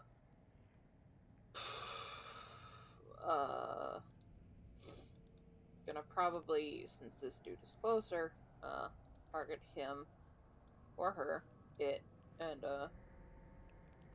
I'm pretty sure I don't have my holy water because I spilled it on myself, so I'm gonna uncheck that so I know I don't have it. And It's a flask. It does have more than one use. oh, well, in that case, I'm gonna throw the entire flask at his ass. Okay, go ahead and well, I'll roll it for you. You go ahead, lay down. I'll roll Okay, you a thank you. dexterity I'll check. be right back. Okie dokie. Let's see how this goes. Nice. Yeah, that definitely hits. And that is going to be 2d6 doubled. Jesus Aw. Christ. So the bad news is that you rolled 2 1s each for the 2d6 of damage for a grand total of 2. The good news is it's doubled. The better news is that's exactly 1 point more than you needed to kill him. And this guy Wow. screams. All like wacky flailing and inflatable tube man his arm around with this thing, splashes everybody, including himself, and manages to kill this dude. And I'm just gonna roll. Yeah, with the 16, that should be fine. Yeah, I'm just gonna. You didn't uncork it, so you wouldn't have spilled any on yourself. You just threw the whole vial at him and it smashed. Okay, so Goody. yeah, it's not like you were trying to pour it on a weapon like you were before. It's fine. Yeah, I learned my lesson. Mm-hmm. We have hindsight. Not a whole lot of it, but like enough. Alright. And so you watch as this ghast is just smashed with this holy water vial, and it rips its head around, tongue lolling as it snarls in your direction, and then its milky eyes go wide, and you see it clawing at its own chest as the holy water sizzles and pops upon it, dribbling down to fall into the wound that Arthur already opened, and it dies literally trying to claw its own chest out as it falls to the ground. Anything else for your turn, Ollie? Any movement or bonus action that you'd like to take? Ollie's gonna turn and point at the other one and like point back at the first one, then point at the other one and say nothing. Go ahead and I'll make an intimidation check for you. He's trying to fight fire with fire. He's always fucking terrified. He figures if he makes other things fucking terrified, maybe they'll go away. Well, it wasn't very convincing this She time. didn't really see what happened because Arthur was kind of in the way. He's a big fluffy boy. She was like wiping rubble off of her face, so Mrs. Durst did not actually see what happened. So she looks at you with a quizzical, half-open, jaw-lolling look and gurgles at your direction. Ollie's gonna shrink back and retract his finger. Yep. And that would have been Mr. Durst's turn, but he's dead. Sure is. How about that? Finally. Finally. And Nicholas, you're up. Considering the path to the ghast on the far end of the room, it's a bit crowded. I can't really tell if I could get to them anyways. You I might be able to. 5, 10, Oh, I could. 15, 20, 25, 30. Yes.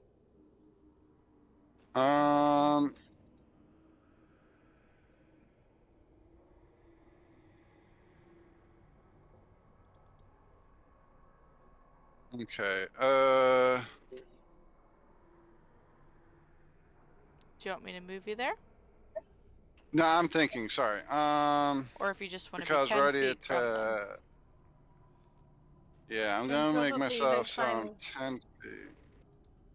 Yeah, I'll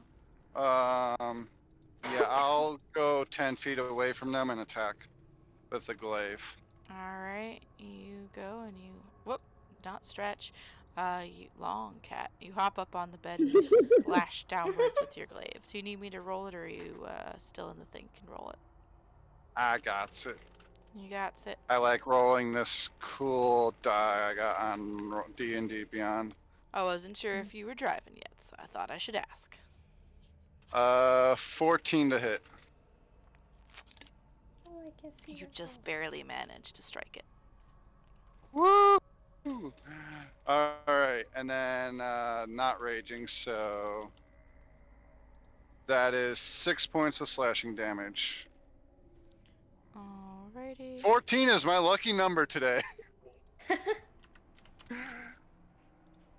And she hisses in your general direction, her jaw distending wide, so you can see the rows and rows of tooth and bone that line her maw, and a decidedly jagged-looking poise that she probably did not have in life.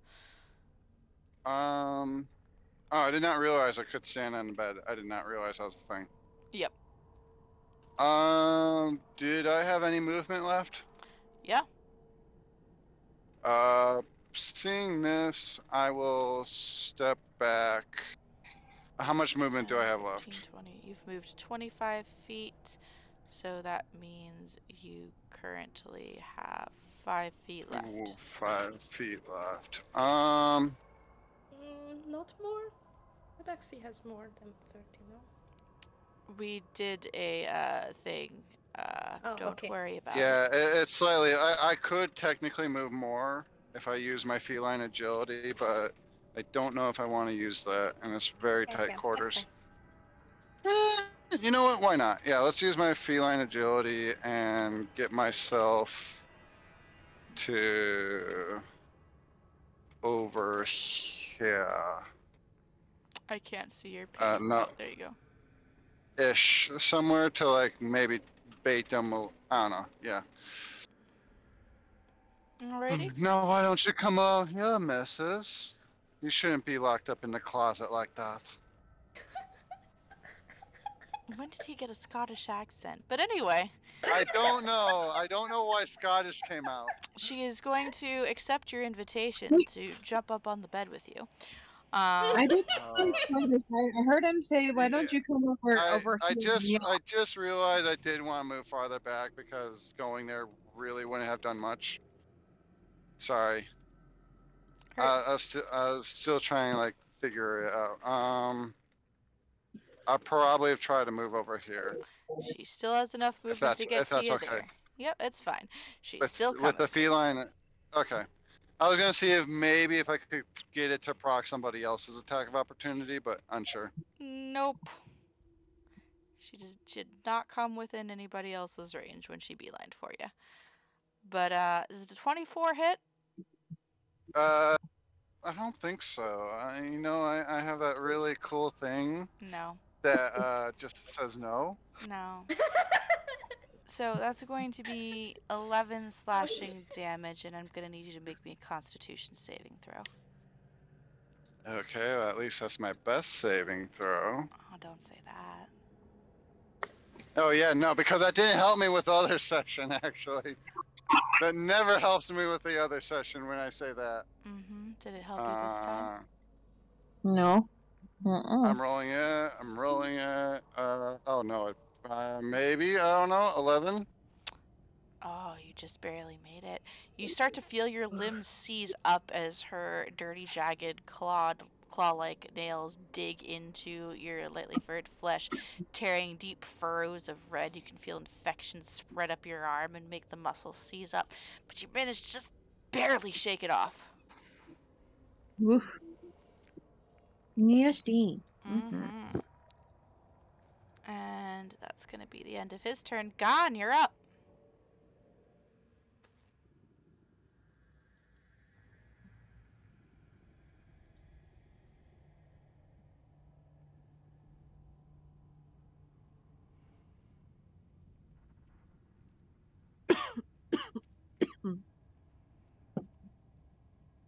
Sorry.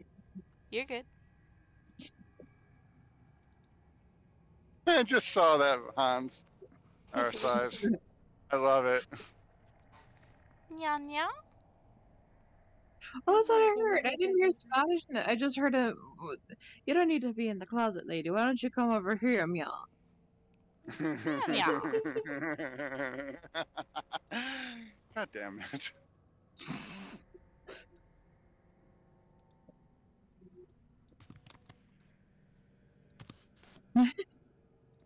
Fair's fair. Beaver locked in a closet.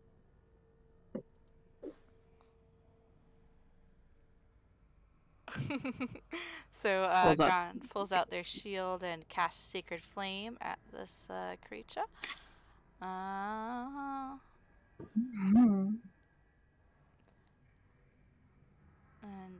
there you are, Sacred Flame. That'll be DC 13 for the Dexterity save. Fever locked in a closet. Apparently that wasn't Scottish, I said earlier. Well, it sounded sort of like it, but I could be wrong. I thought I heard Scottish. It is Discord though, so forgive me. But anyway, they fail, and that would have been 7 radiant damage, but instead it is 14 because yes, as it screeches and she claws at the flames that lick up her body, kind of locking eyes with Gon/Rose as it happened. I think we decided their name is Ron. Yep. They lock eyes with Ron. And the seething hatred and alienation for parental figures burns just as hot as the flames. Ron and Thorther.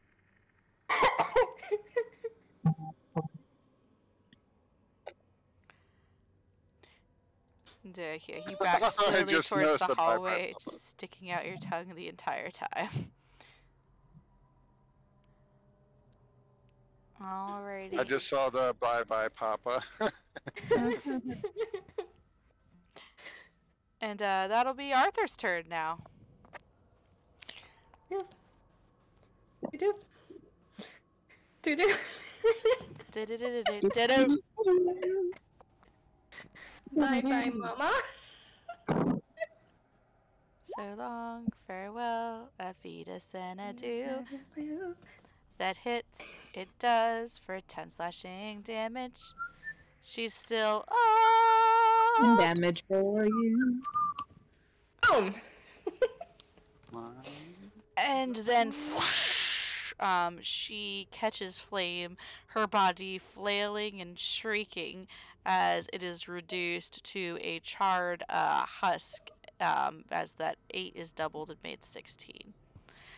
You know what's funny? You know what's like really funny? That the team with 4 players fared better than the team with fucking 7 players. 2 of them almost died. Yep. Okay, Yeah. to be fair, we have the gods on our side. Sure. You keep telling yourself that. Because there's only one person. There's a single person in the other party that uses holy magic. The other One. one did have one of them did have a flask of holy water though, and they did grab that orb too, just like you guys did. Yeah. Have they used it correctly yet? Yes, I mean, we haven't actually, used it correctly either. they melted one of the ghouls Yeah, with the gas my with it, character remember? was one of the characters that died as well. Yeah, Almost died. Almost Very fucking died. close. so close. But anyway, yeah, you're out of combat now. Yay! Bye-bye, Papa. Out of the Bye-bye, chest. Mom. Sorry, what did you say? Bye bye, Papa. Bye bye, Mama. And also, I was gonna yank the lockpicks out of the chest real quick before anything else happens. The Excellent. Mimic almost ate one of the other party members as well in the other campaign. That's true. You guys had absolutely And this no Mimic did troubles with this. nothing. It tried to me, it just couldn't. I'm too tough a cookie. So Ollie finally has lockpicks again. Hooray! Can't Can we type this loot up in loot channel on Discord? And I would do it, but I'm incapable right now. Yes. All right. Same. I shall list it off. So you have found inside this footlocker. Yeah. I mean, yes. You have found 4 potions of some form of red liquid that has like a little berry floating around in it. You have found 1 potion that looks like it's almost on liquid fire. You have found a lantern with a little hood that looks like it can be positioned to light a certain area up, almost like a bullseye or a cone. A hood. Mm-hmm. Did our bullseye hunter? You have Okay. found a folded cloak that is sitting in there, a chainmail shirt, a mess kit, and of course there's the thieves' tools, but Ollie's grabbed them, and what looks like a book bound with yellow leather.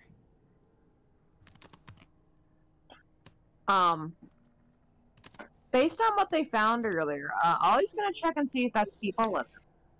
He's gonna check and see if what? Based on what we found earlier, because I know both groups found this, Ollie's gonna check and see if that's people leather. It does Yeah, not. we found people leather before. Yeah. So go ahead and roll a survival check to see if you can tell what kind of leather this is. I can do that from the app. Hooray! Oh yeah, that's right. I'm That's supposed to be fine, rolling for you. No, it's okay. I got this as soon as I find it. Can I open the book and check inside? It's at the very bottom, that's why. There we go. It looks like it's just regular cow leather, Ollie, as you pass the book to Arthur. Arthur, you open up the book and see a series of sigils scrawled all over the pages. Can I make heads and tails of it? Arcana check. Hey. Anna. Come on, dumb boy. 14? Alright, so with a 14, you aren't exactly 100% positive, but you think that most of them appear to be of a magical nature that a wizard or a sorcerer might use. You have found a spell book containing a couple of wizard spells in it. I show it to Gon. Do you want this, or should I hold on to it?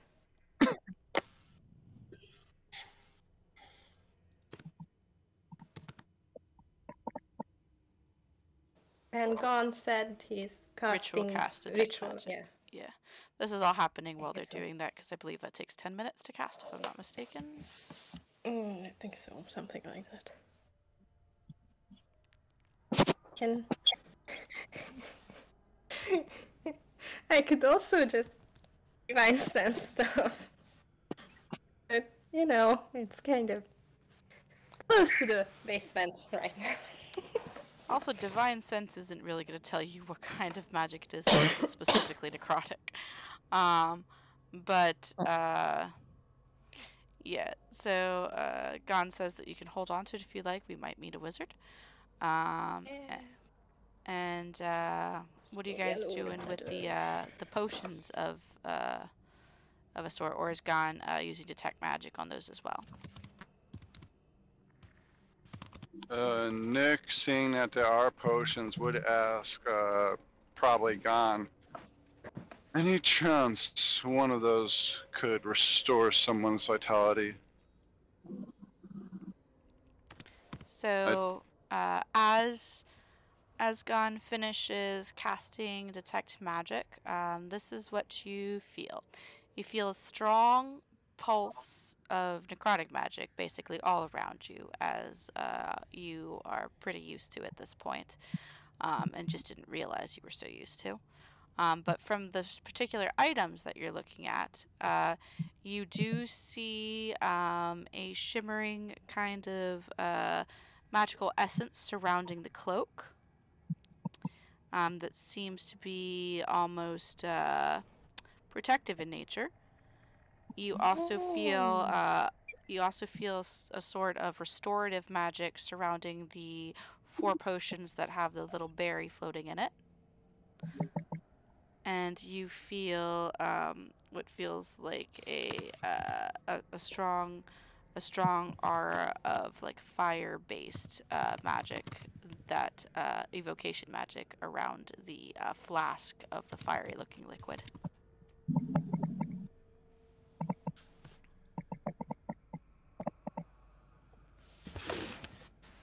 And of course, you feel several different kinds of magic from the yellow spell book that they've tucked away.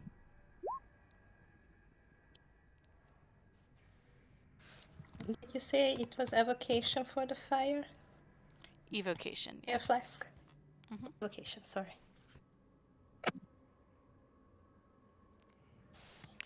I reckon these potions are good for vitality, if by vitality you mean healing.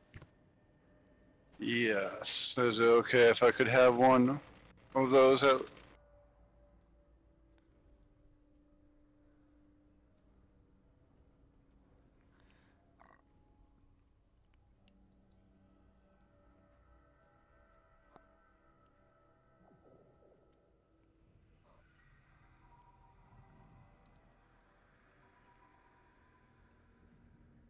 Can we tell what kind of spells are in the book specifically? There's only one that you vaguely recognize in there. It looks like it might be protection from good and evil. Everything else that's in there is very foreign to you. Can Gon tell which is which? Possibly. Actually, can I be... Am I heard right now? I can hear you right now. Oh, nice. Alright, yeah. So, to Nicholas, Gon says, no. Well, you did ask permission first. Alright, granted. Thank you. And hand over a potion. I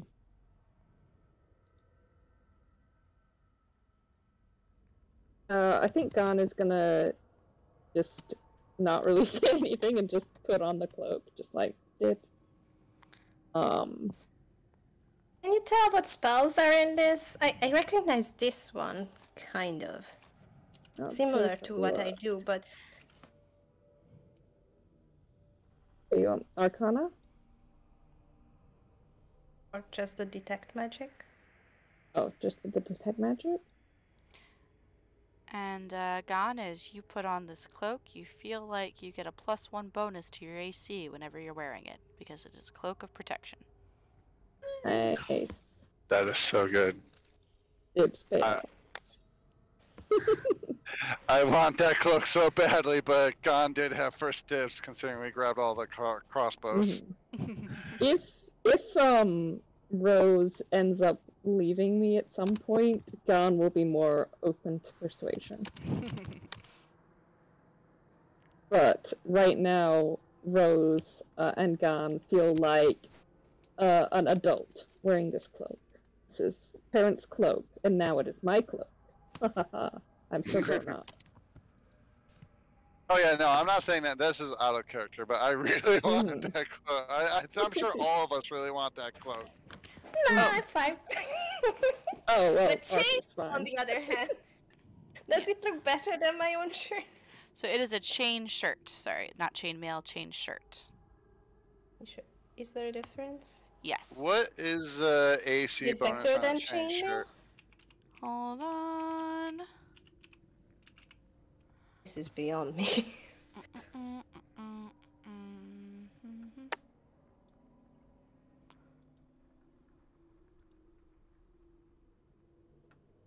It's like 2 or 3 plus dex, right? Yeah, I believe it's classified as, if I'm not mistaken, medium armor. Okay. So your base AC is 13 when you're wearing it, plus your dex. Oh, that'd be the Plus same 2 as I dex. am right now. Yeah, it's worse than mine. Okay. Yeah, it's considered a medium armor, Okay. but it's worth money. What Yeah, about we're taking Ollie? it. It's just, am I wearing it or? What about Ollie? Is that better than Ollie's? Do you wanna be shiny and twinkling? That's probably not a good idea. Yeah. I don't. So- Do chain shirts impose disadvantage on stealth? Yeah. Yeah, medium Okay. armor usually. I mean, like At least that kind does. metal stuff Okay. does. Mm-hmm.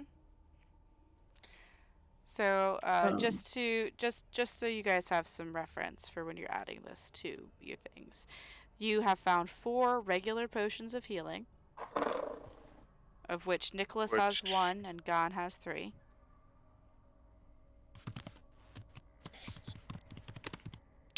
One chain shirt, which I believe that Arthur is currently holding on to.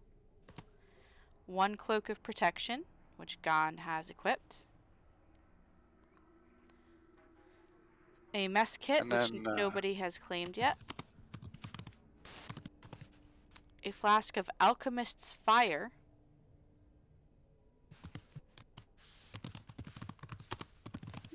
Ollie doesn't feel hungry, and Ollie doesn't want to have anything throwable, knowing that he tends to throw things when they're throwable, and he's panicked. A I did bullseye, not. a bullseye lantern, which nobody has laid claim to yet. A set I'm of taking everything Okay. that nobody wants. Like I will be the carrying Okay. person. A set- Yeah, I think possibly we can just pack up most of this stuff and just Mhm. take it with us, and if we live, sort it out. A set of thieves' tools that Ollie has now to replace his broken ones. And the spell book. Was Gon, were you taking a look to see if you recognized any of the other spells in it? Yep. Okie dokie. So let's see. As cleric. Lee, I can't see how you do spell your. Oh, So and all the windows. Okay, never mind. you recognize the protection from good and evil spell just like Arthur did. You also recognize a disguise self spell, a hold person spell, Oh man.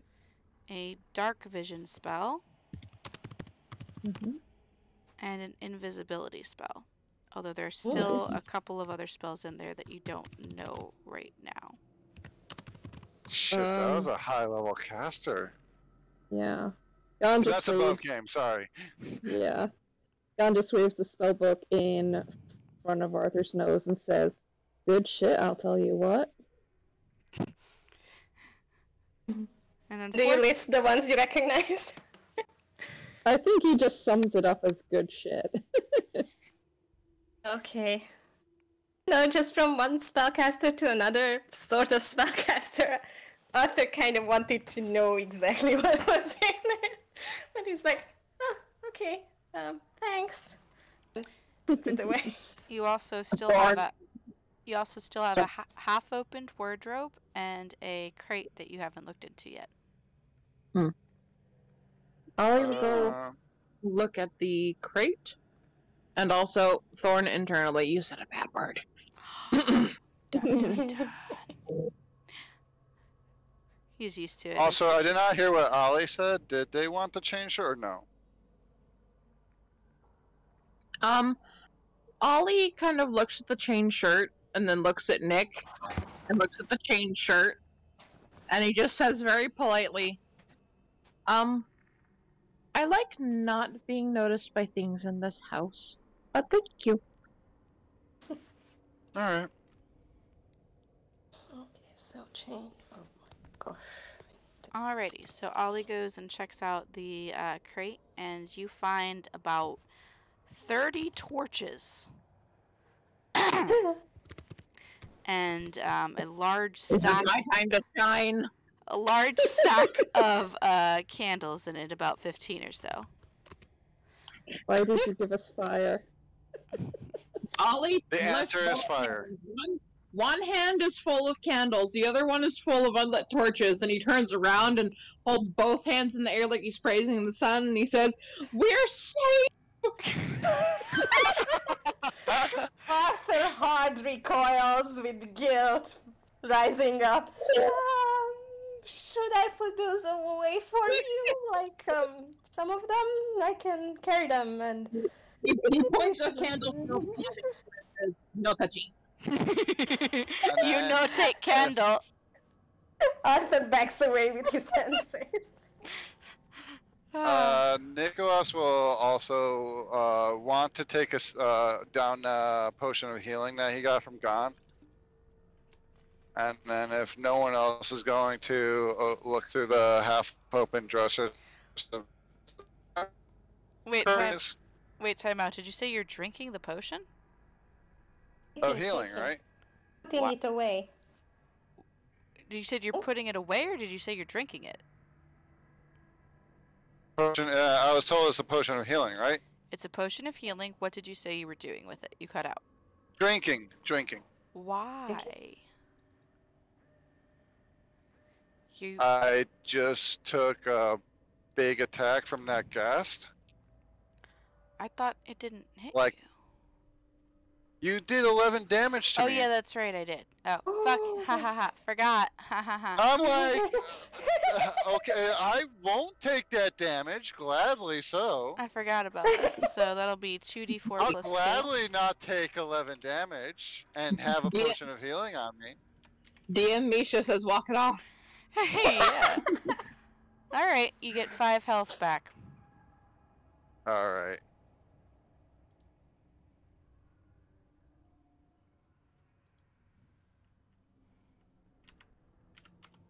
So you're at 19 right now. Yes. Excellent.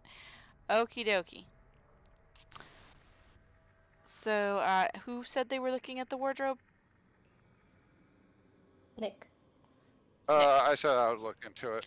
Alright, so you down Since this I'm right potion there. of healing, which has a nice cherry cough medicine aftertaste.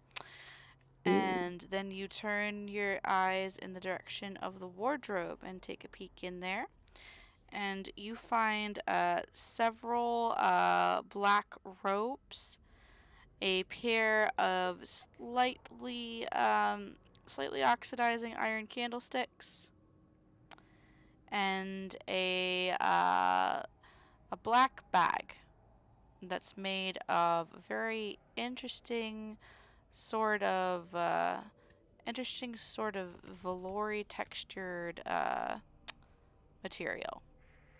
Kind of tingles Veloury? when What's you touch that? it. It's kind of like soft, like velveteen kind of texture. Can I recognize this material? You recognize it as being soft. Or Probably see what this material is? kind of feels like what you'd find on extremely plush couch cushions. Okay, cool. It's a very nice drawstring bag. And I will open it. Do I see anything inside? Make a perception check. Alright. That is a 8. Not only do you not see anything, but it looks like an ever-continuing void.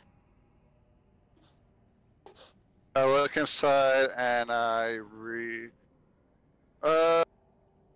Okay. As a player, I'm pretty sure I know what this is, but as a character, would I recognize this at all?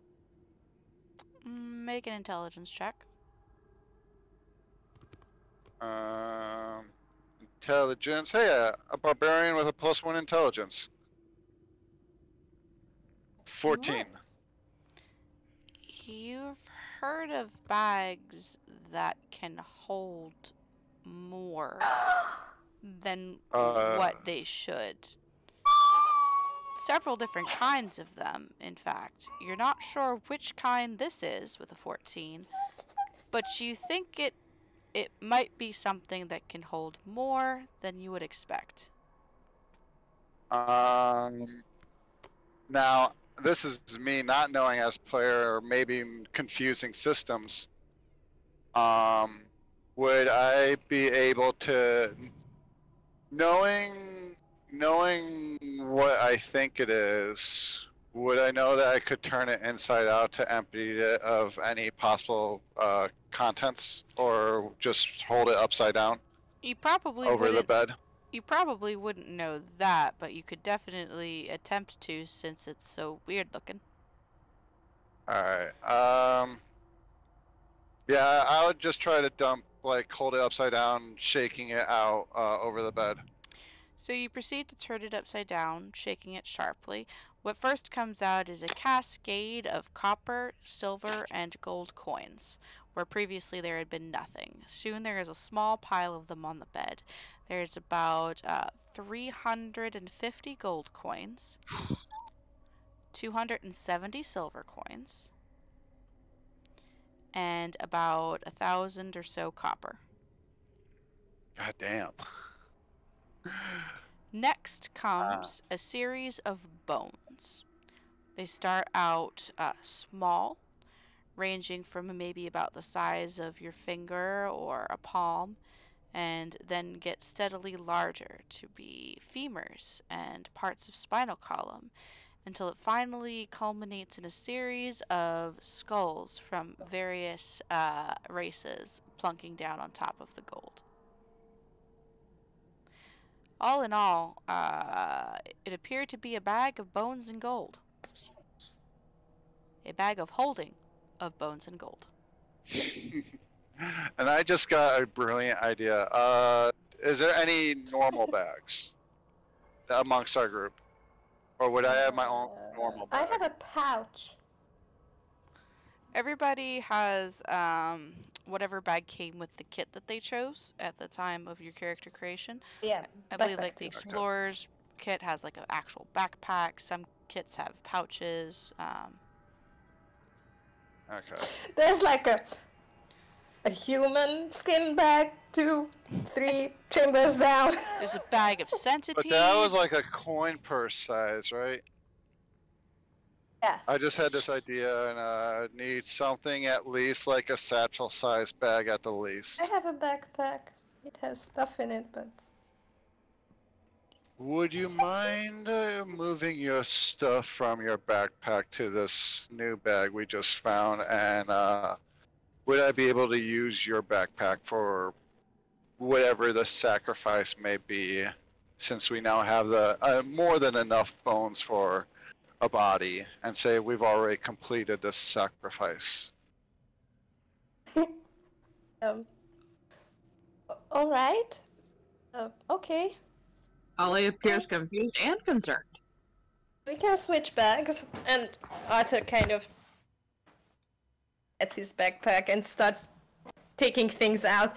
And it's almost like that backpack could function as a bag of holding, because he takes so much stuff out of it, and you kind of start to realize that maybe he shouldn't have carried around and fought with that much stuff on him. Somehow he seems to be able to carry heavy stuff easily. Anyways. And he passes the now deflated backpack to you. Here you go.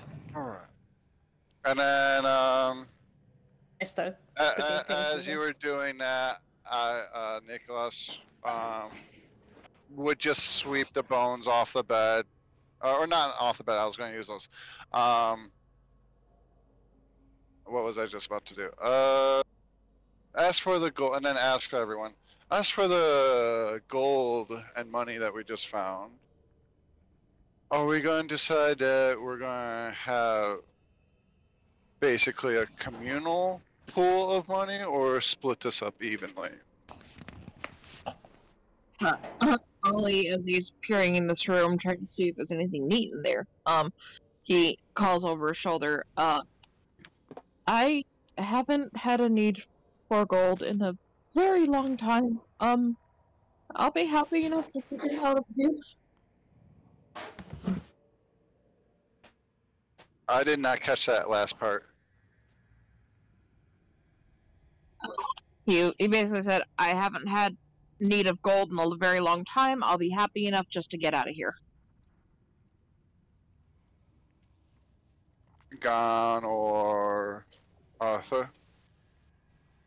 I'm good. I might need to do some shopping if we actually get out of here. And he kind of sort of nervously eyes Ollie, like, might have lost hope that we will. And Or Gon like, is is typing. seriously concerned that staying might be a possibility after all. And Gon is typing currently, so you will have your answer momentarily. I figured.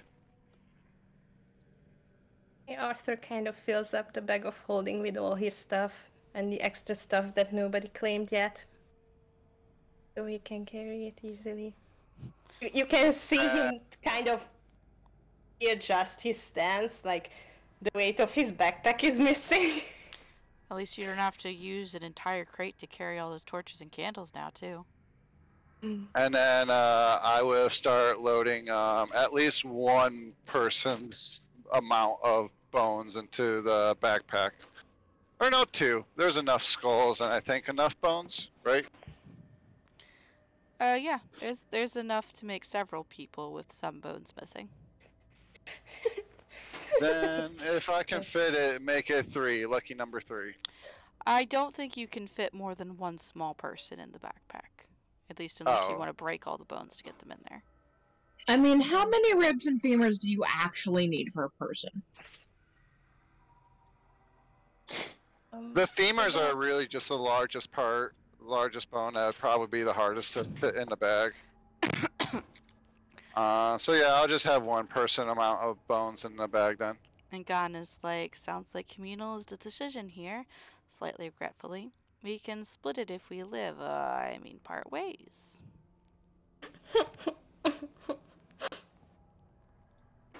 Can I sense motive there? That sounded That's called insight. oh, sorry, insight. I was Yes, just you playing can. Star Pathfinder yesterday. You can insight that. Where are my skills? Skills. Insight is going to be clack. Oh, I don't. 3. Yeah, no, it doesn't matter if Gon's trying to hide that or not. With a 3, you just are like, I don't. I'm just getting bones in a bag now, thanks. Cool. And then all that money can go back in there, and we now have a lovely bag to carry all this shit. Mhm. So Ollie's gonna start walking out of the room because there's nothing left here and he wants to leave. And there's only one way to go now. And Nicholas. Nick is getting a hunch. Before we leave, I want to make one perception check over this room to see if there's anything hidden. Okie dokie. That'll be Can more I- of an investigation check. Okay, investigation. By the I way, don't know, I'm Ollie getting this did- weird hunch. Ollie did try to investigate the 2 rooms. The first one was abysmal, and so he walked over to this one and he got a slightly better investigation while in this room, like ages ago. Yep. Is there So any inside that room, when you peered inside the first one, all you saw was like rubble and blackness, and like some scuffed up pieces of cloth on the floor. When you peered inside the second room, you saw much the same, only add to that a couple of gnawed bones that had definitely been from some form of humanoid, whether it be elf or tiefling or human. You're not really sure, but those were deep gouges, and they'd been cracked to have the marrow sucked clean from them. Ollie wrinkles his nose and retracts his head. Thanks, I hate it. And I rolled a 12 investigation. Yeah, no, I'm you kind don't of find anything hidden. focusing. Okay. Can I add aid? Sure. Okay. Do I roll 2 or something? Yeah, just roll a d6 and we'll add it to it. Okay. D6, 1d6. That'll make it a 17. You still don't find anything else hidden. And you come to think that maybe that's because there isn't anything else. Okay. I just thought maybe, old people like to hide things under beds or behind pictures on the walls or shit. Or inside, inside seemingly pictures. empty bags. Yeah. or false bottoms. We've already came across one drawer with a false bottom. Mm-hmm. You have. But and then yeah, I'll follow everyone out of the room. I Well, was gonna say I something believe else. you're the only one who saw where the staircase is, so you might have to lead them if you're planning on going downstairs. Okay. What the hell was I going to say? Oh yeah, and I was going to ask, is there any way to deem what kind of body that I did stuff into this backpack? That's going to be a survival check. Sorry, how many torches and candles were there total? So there were 15 candles and 30 torches. Ollie kept 5 of each, so you have 25 torches and 10 candles in the bag, and Ollie has 5 candles, 5 torches. Plus whatever he already had. What he already had was none. I threw everything I had. Okay. My Yeah, last we went a torch bit ham. My last torch went towards the mimic table, so Well, you now have 5. I sure do. And 5 And then candles. I rolled a 7, so I probably don't know. Then yeah, I'll lead people to the staircase that I heard that requires a sacrifice for the downstairs. Mm-hmm. Ollie will follow. I will follow. Arthur kind of tries to take point again, this time offering to be led by Nicholas. Like, just drag the doggy so he can be your shield. Maybe you should get him a leash. And then I will be AFK for a Just second. silence. Okay, okay. No leashes. No leashes. We do not do that. We are an open roam pack.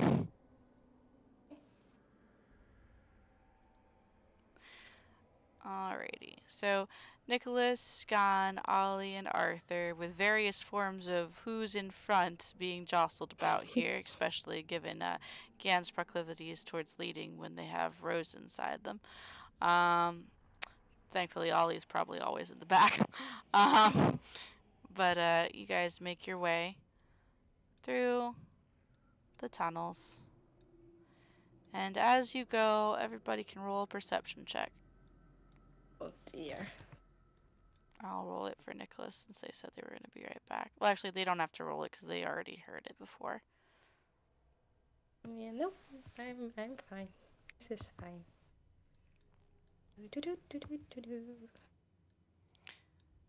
Yeah, you don't hear it right away, Arthur. Not until you start going down the stairs. And, let's see. 3 plus. And, Gon, you two don't notice it, probably more because you're kind of bickering a little bit with who gets to be in front.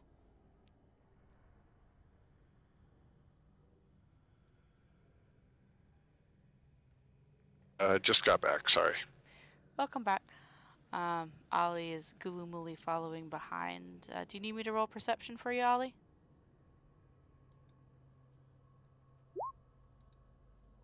There you go. Yep. The only one who notices Probably would have been better if you did. the only one who notices it before the only one who notices it before you guys start making your way down the stairway is the one who heard it originally, aka Nicholas. But as you start making your way down the stairs, the rest of you hear it too. In a multitude of whispered voices, rising and falling in cadence and somewhat discordant with one another, you can hear this phrase repeated over and over again.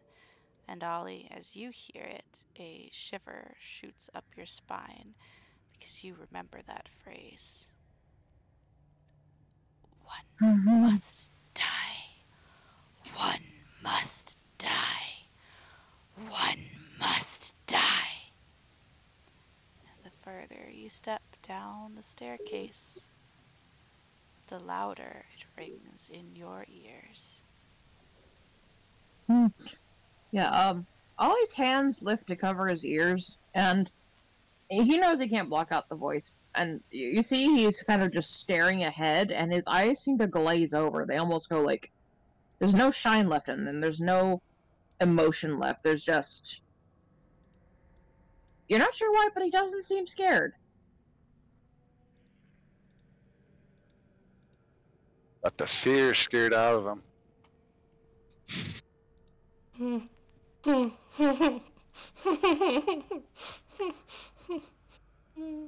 And you guys can go ahead and, let's see. We already did perception checks, so I guess we'll be using those as we go down further. Did I make a perception roll? Yeah, you didn't. Actually, you didn't make one yet. Let me get you in there unless you've already, you want to roll it on your end? Yeah, I can do that. 1 second. Do. There we go. 12. Okay. So yeah, as you make your way down, you feel the steps beneath you get a little bit slicker. There was always this air of damp that was hanging about you, but as you descend further into the almost pit-like texture of this portion of the basement, you feel the footing beneath you is slick with a heavy slime that one might associate with algae long left to fester and rot. And you feel the earth closing in around you deeper into the rough-hewn stone walls. And you make your way downwards.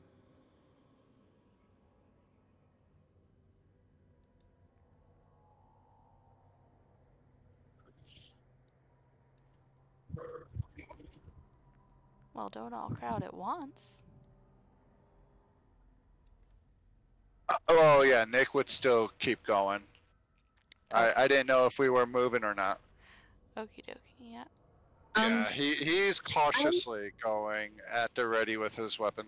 Okay. I just see Ollie and none of my party and a black screen. I don't know if I loaded in correctly.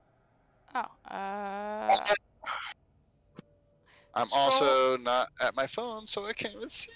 Okay, hold Oh, on. never mind. I zoomed out and I can't move my character thing, but I see I was on the clone Ollie in the corner. Ha ha ha ha ha. Yeah, this is the correct Ollie over here on the stairs with your party.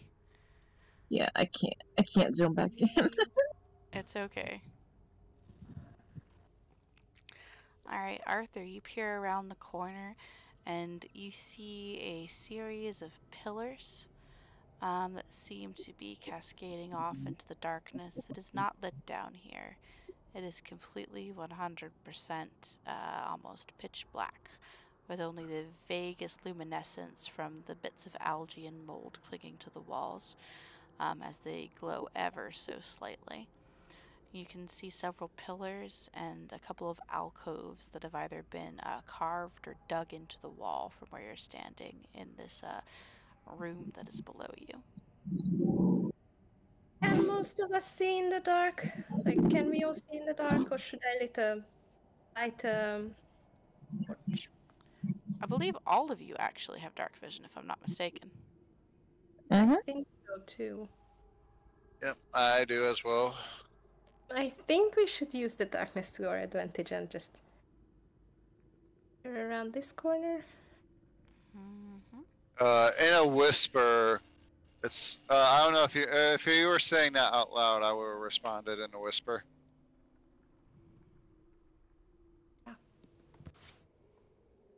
I don't know. Were you saying that out loud? Like, not shouting, but yeah, quietly. Like, are we okay to proceed without a torch? I think we might have advantage if we don't draw. Possibly, but this thing's whatever is living down here is choosing to live in this darkness. It's quite possible they can also see just as well as us. Ollie doesn't say anything, but he does nod.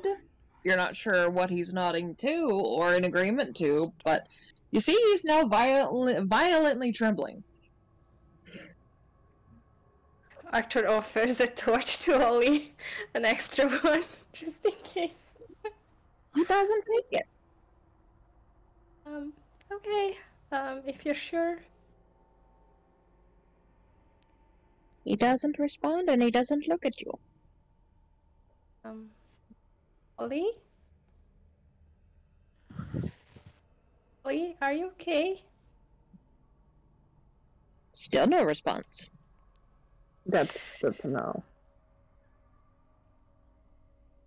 Can I, Ollie, if we end up in a fight, are you going to be able to act? Still no response, but he looks at you at least. Can I use divine sense on Ollie? Like, try to focus on Ollie? Alrighty. You go ahead and use Divine Sense and roll me a Constitution saving throw. With Okay. disadvantage. Disadvantage? Disadvantage. Yeah. Yep. Arthur, you fall to your knees as you feel the choking press of evil surround you. You can't even tell that your party members are next to you for a moment. The overwhelming smell of death and necrotic energy just seeps into your very lungs, and you just double over coughing and retching, your body feeling heavy and weak as it presses in around you. And that whisper that you could hear before is currently ringing in your head, drowning out the wails and screams of a terrified Thorn as you hear, "He is the land. He is risen. One must die. One must die. One must die." And now Ollie is staring at Arthur with that glazed over gaze, and it's like, he knows, and he knows you know, he knows, and you know, and he now knows that you know. Arthur reflexively prays to his gods to give him strength and bravery and whatever else he needs. And you can Get his party through this. you can feel Thorn just freaking out inside of you, and it's affecting your mood as well. You are absolutely terrified. And you consider for a moment just turning tail and running back up the stairs with your tail between your legs. Probably the only thing that keeps you from doing that is the fact that you'd have to physically stand to do so. And at this moment in time with a natural one, you feel far too weak to stand up. You're just kneeling there, shivering, barely able to brace yourself up on your palms as you retch blindly, not able to throw up anymore.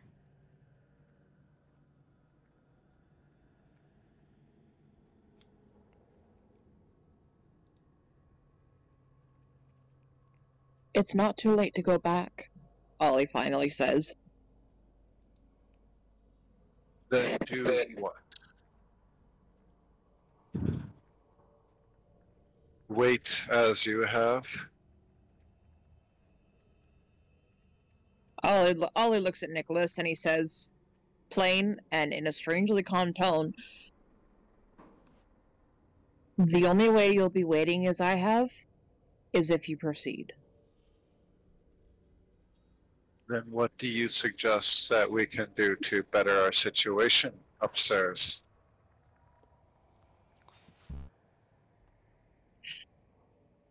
Nothing. But if you want to turn back, this is your last chance. As I thought. And if no one else is going to say anything, he's going to cautiously press forward. Alrighty.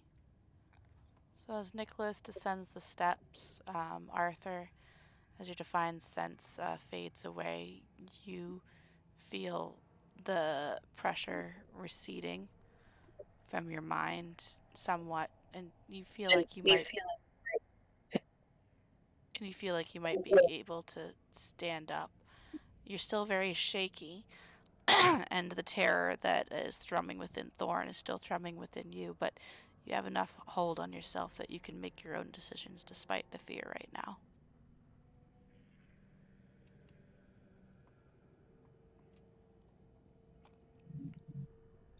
You really shouldn't have brought the kids down here. You really shouldn't have brought the kids down here. And Gan pats Arthur a bit and makes soothing noises.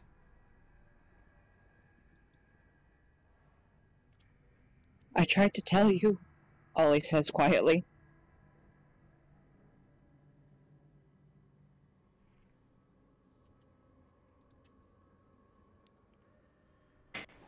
But Ollie's gonna proceed with Nick. Nicholas, you step down into this room. There are several alcoves scattered throughout the room, carved or perhaps even dug out from the wall itself. Several of them have objects within, although from where you are, you can't exactly see much more than the one that's directly next to you. Several pillars hold up a sloping ceiling that drips in some places, the water tracking down both pillars and walls, and leading to a small festering puddle in the middle of the room.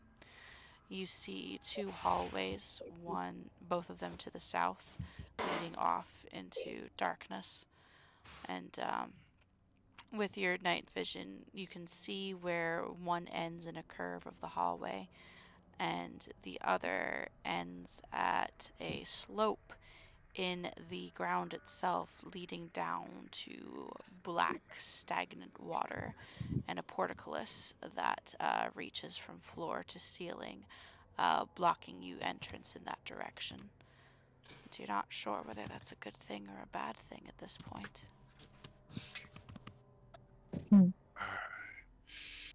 Just got back to my phone. Stalking up behind Nicholas, Ollie will lean forward and whisper very softly in his ear. Be very careful. You don't see it until it's too late. Is it in the water? And you all hear a loud splash somewhere to the south. And that's where we're going to end for the night. Aww. We're almost there! We're almost there!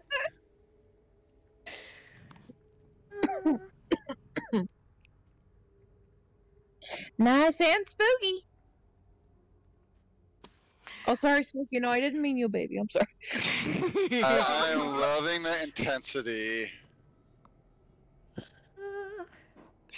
I'm glad. I hope you guys liked.